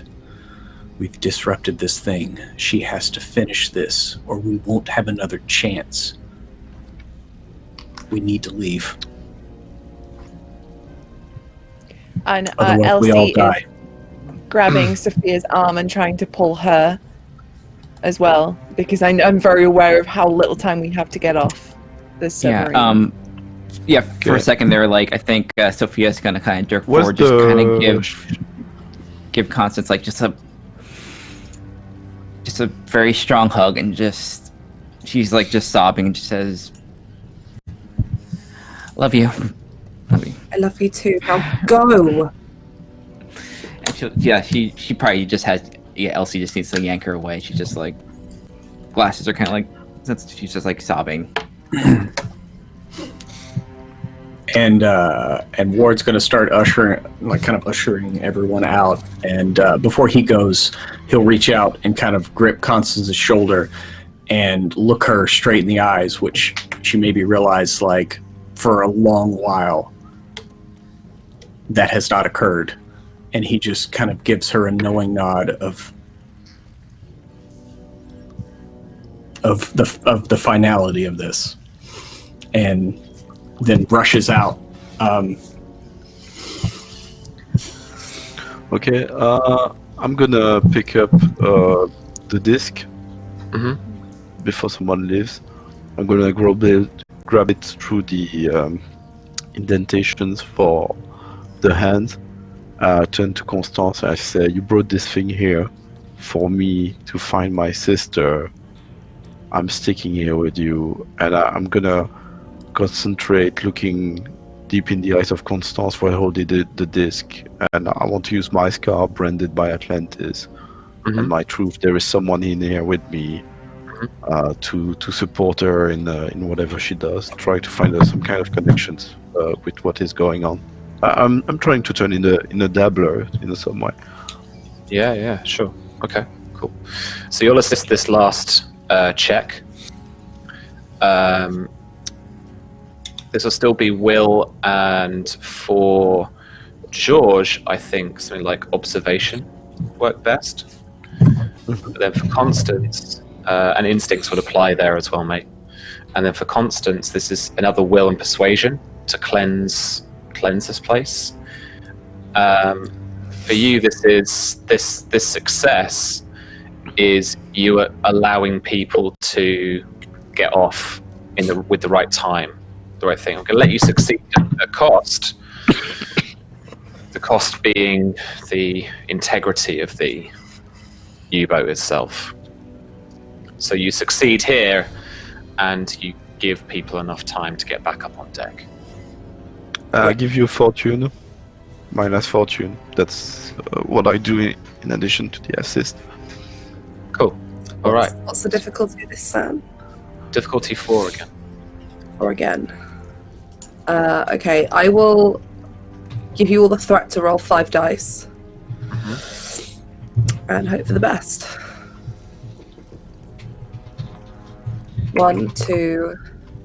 so that's 3, and then I'll spend that fortune that George has just given me to re-roll the 14 and the 17. As you guys are racing up the corridor, more and more of these membranes falling away, more and more of these corridors are crunching in on themselves. As you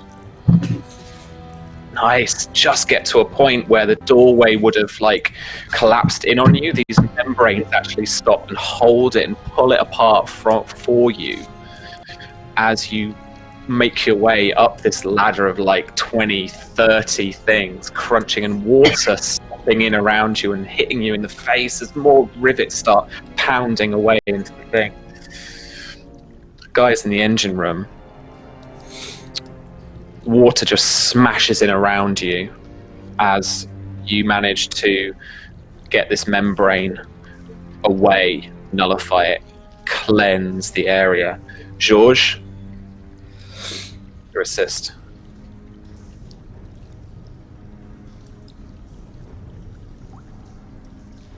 That's another 1, yeah? What's the total of all of that then? 1, 2, 3, 6, including Georges. Cool. So it's a couple of momentum even. It's basically let's maybe make that a truth. I'll come up with your own truth, but this is the thing. So you're clambering up onto the deck of the U-boat itself, and everything else, as you can see around you, is sinking away beneath you. But what's happened is that the deck itself, little Titanic moment where some of it has actually wrenched away, been pushed away by the ability of Constance to manipulate these tentacles and such. You've got a little raft to cling on to. It's kind of the similar size to a rowing boat. So you've got space to sit. Everyone can get on. No one has to do a Leo.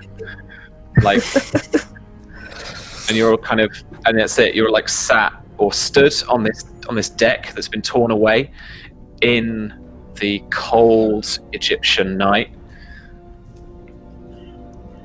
and you can see the massive shadow of this U-boat with this that's been crumbling away with these, again, weird wisps of tentacles and such sinking down towards the bottom of the river.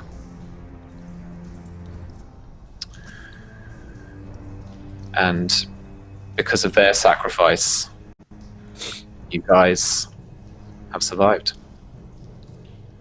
The shield, however, is still at the bottom of the Nile. And Nachtwolf will still pursue all the artifacts it can in the search for Atlantis. And that's where we end our session.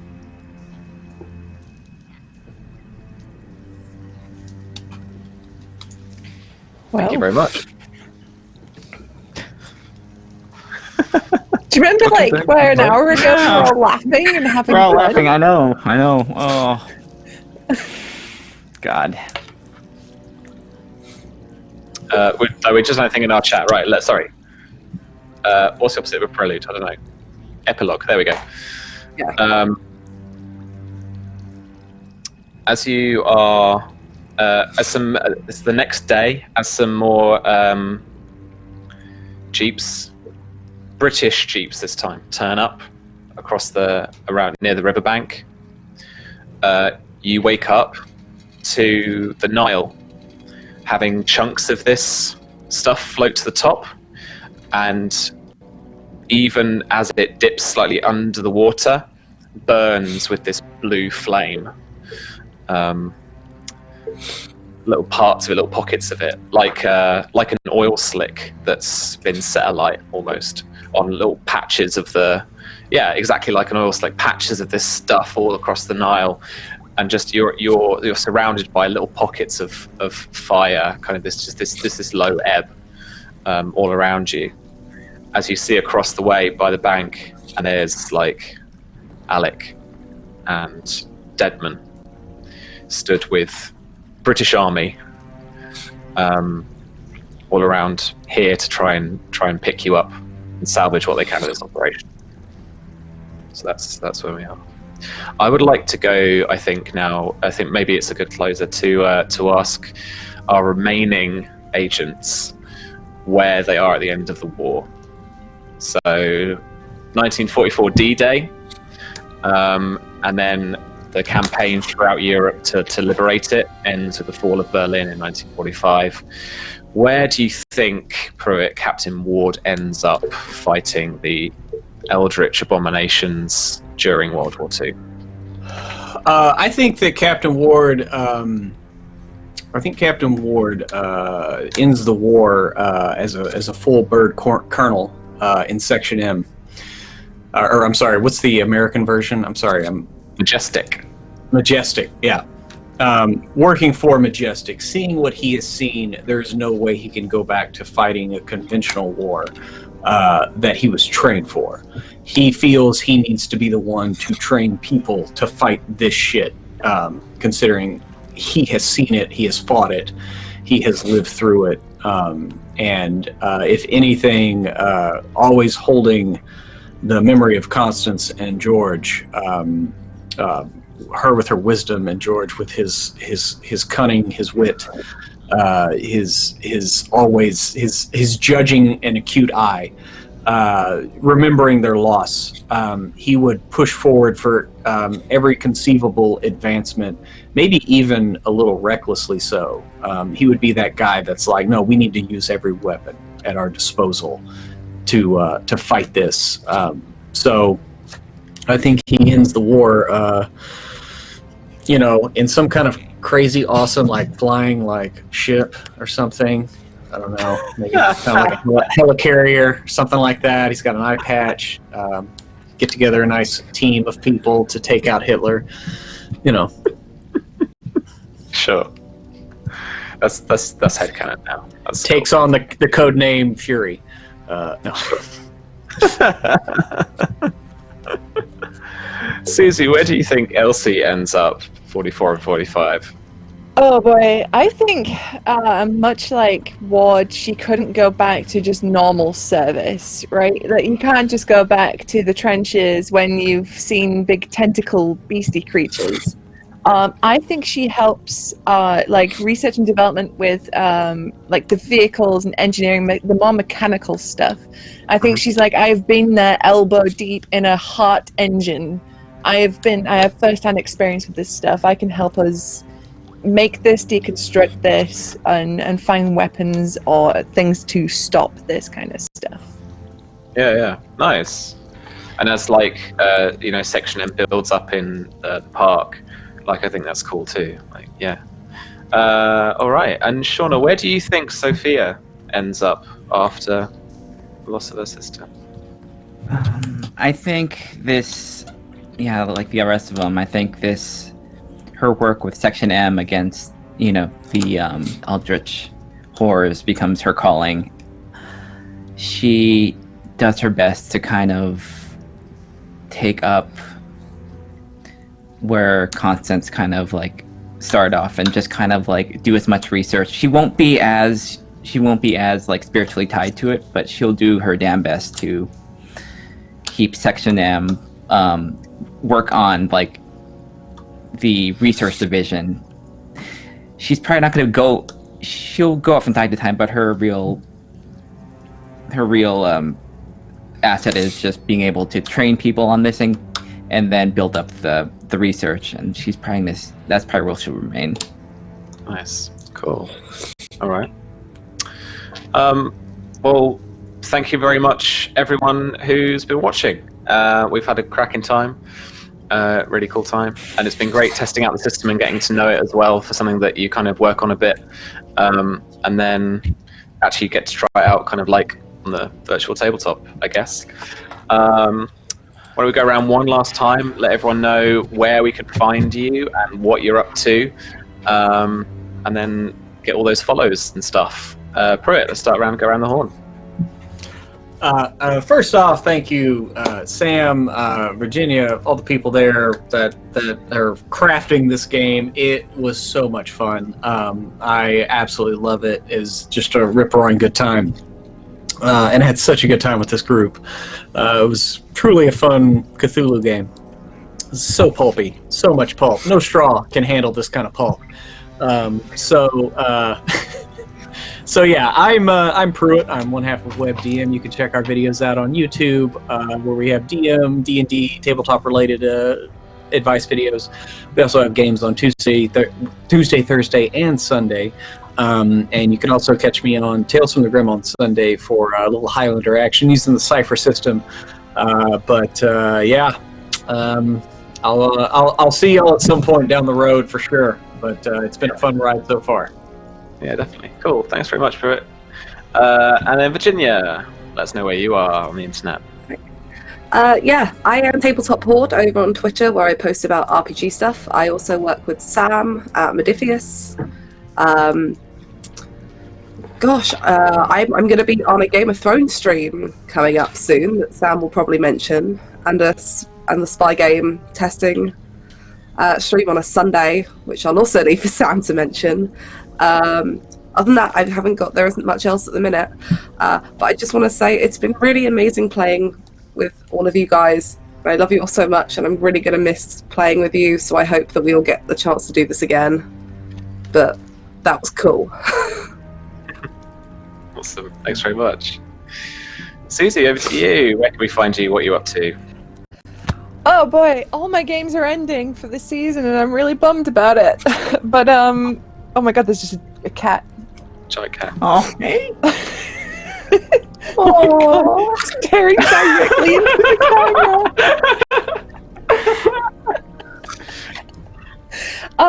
But no, I've absolutely adored playing this game with you folks. Getting to wield some pulpy, wild narrative together, making Pruitt laugh so hard he's had to turn his camera off not once but twice.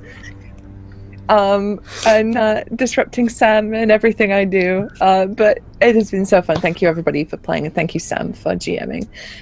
But you can find me all over the internet at Susanna Grace. I am a variety streamer who does video games, art streams, and tabletop RPGs 5 games a week. You can find me Monday, Tuesday, Wednesday on my channel. Thursday, Friday, you could find me here. And on Sundays, you can find me on WebDM for The Lost Girls, which is our Cypher System vampire game, which is its penultimate episode this week, so I'm sad about that. But there's many things coming up soon, so I will have a new pinned tweet with my new schedule within the next week or so. I just have one question. Yes. Where's Tetley in 1945? Tetley is... In Hitler's bunker, he's the one who killed Hitler. It was not a suicide. It was Tetley. Tetley was there. Tetley pulls out a gun. Tiny assassin dog. Yeah, it comes in through the air duct. Ow! Yeah, there we go. That's what Tetley did. People are like, we can't tell people he got attacked by a corgi. Yeah. Really shot him. Just tell him he killed himself. That's better. Shot himself. Yeah. Oh, and by the way, by the end of the war, Ward Scarf just kind of perches on Ward's shoulder like a parrot to a pirate. And yeah, when he walks around everywhere, he just kind of stands there looming. That's great. Sorry. It's a proper majestic thing, I think. For I the did Asian. have the idea that Tetley kind of lives on. Elsie will always have a corgi that's like Tetley Sherman, the 3rd, 2nd, 4th, 5th. Yeah, I like that. Then we go into kind of Titanic moment where she's old and stuff. Anyway, yeah, cool. Yeah. Sorry. Coolio. And Shauna, let us know about yourself. Where can we find you? What are you up to? Oh my god, I love doing this. I'm gonna miss it. Oh, it was great. Man, feelings at the end. Wow. It was laughing, good times, and just like... That was on your talent. Pay the price. I can't... I can't. But yeah, I'm Flying Cirrus on Twitter. Yeah, like I'm at the thing where a few of my games are ending and a few new ones are starting. It's gonna be a lot of systems. It's gonna be some tonal whiplash, I'll tell you. So it's gonna be like six games a week. Oh God. But specifically on Tuesdays, we just started on Little Red Dot's channel. It is Witch Girl Adventures, where I play a sporty werewolf girl, and we have like wholesome little adventures at a magic school. So that's my thing. Yeah, I'm gonna miss this. Oh, cool. Thank you very much.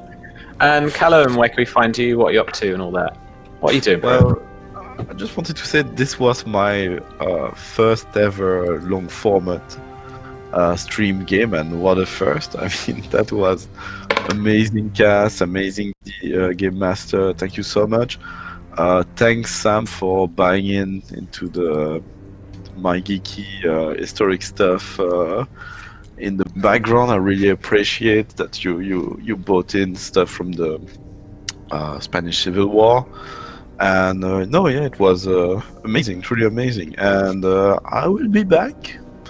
Apparently it's not announced yet, I'm not sure when, but soon I will be back, and I won't be alone, so cannot wait for people to find out what it will be. Should be quite different. In the meantime, you can check my show, the Rollis Podcast, which is a podcast. What? Am I muted? No. No. Pro is doing stupid stuff. Sorry, ignore him. No, that's okay. Rollis Podcast, which is a podcast you can find on iTunes, Stitcher, Podbean, anywhere. I'm currently editing the next episode with Virginia, who tells us a lot of interesting stuff. So come check it out at the end of the month if things go well. I'm submitting stuff for the NEs, one which is a co-production with the RPG Academy called Film Studies. We pick a movie, review it in terms of what stuff we can take for role-playing games. The episode is with Delicatessen, French movie. The episode of my own which I'm submitting is the one with an actual play of Lone Wolf and an interview of a coffee roasting barista who made a travel around the world and play with people in South America.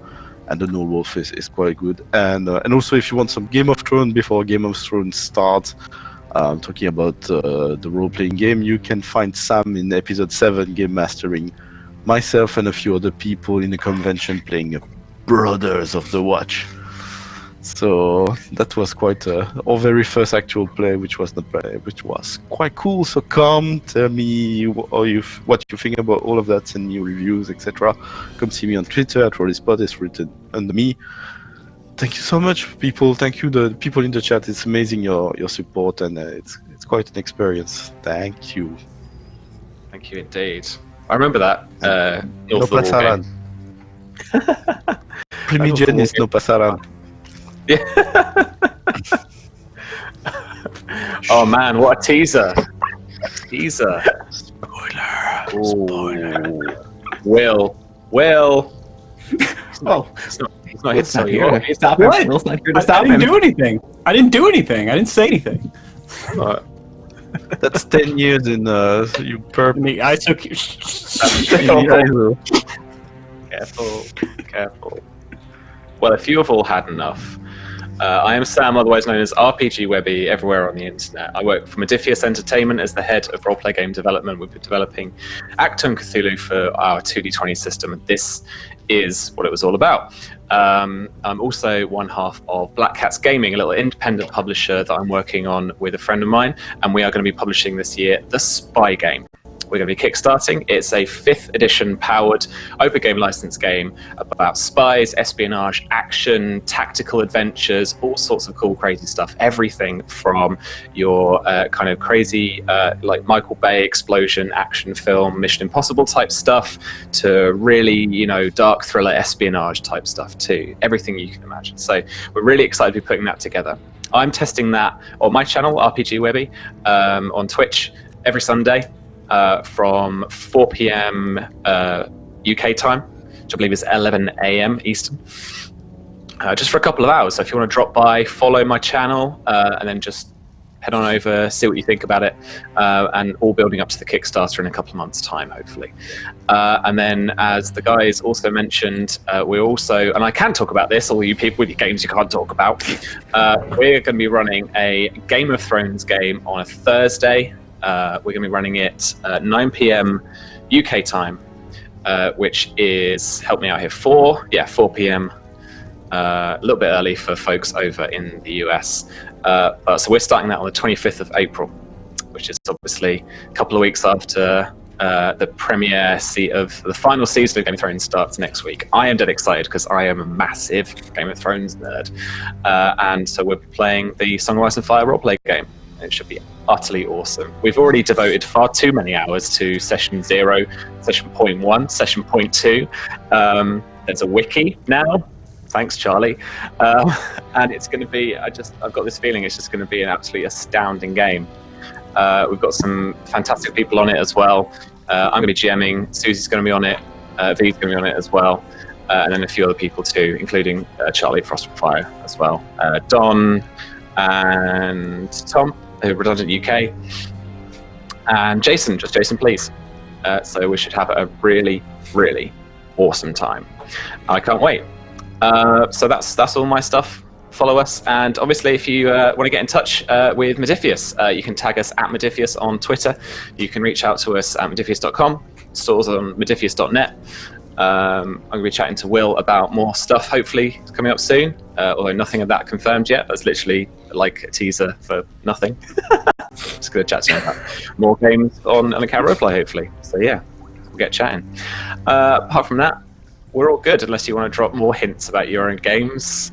Let's just take this opportunity quickly again to thank you guys for watching. Your support's been fantastic. It's been really, really fun to come every Friday and play these awesome games and enjoy chat, enjoy all the weird mythos magic surgeons you threw at me as well. Trying to incorporate all of them. It was a really good time. So yeah, thanks everybody, and thanks Will for letting me on and playing the game too. So that's it for us forever. Thanks. The war is over. The war's not over, but Well, it's good as the war at Yorkshire Assault is over, so we're good. Maybe we'll Alright, be I'm gonna back to stop rambling finish now. it. Yeah, maybe one day. But I'm going to stop rambling now. Thank you very much, everyone. We hope you have a lovely time with your fun next season.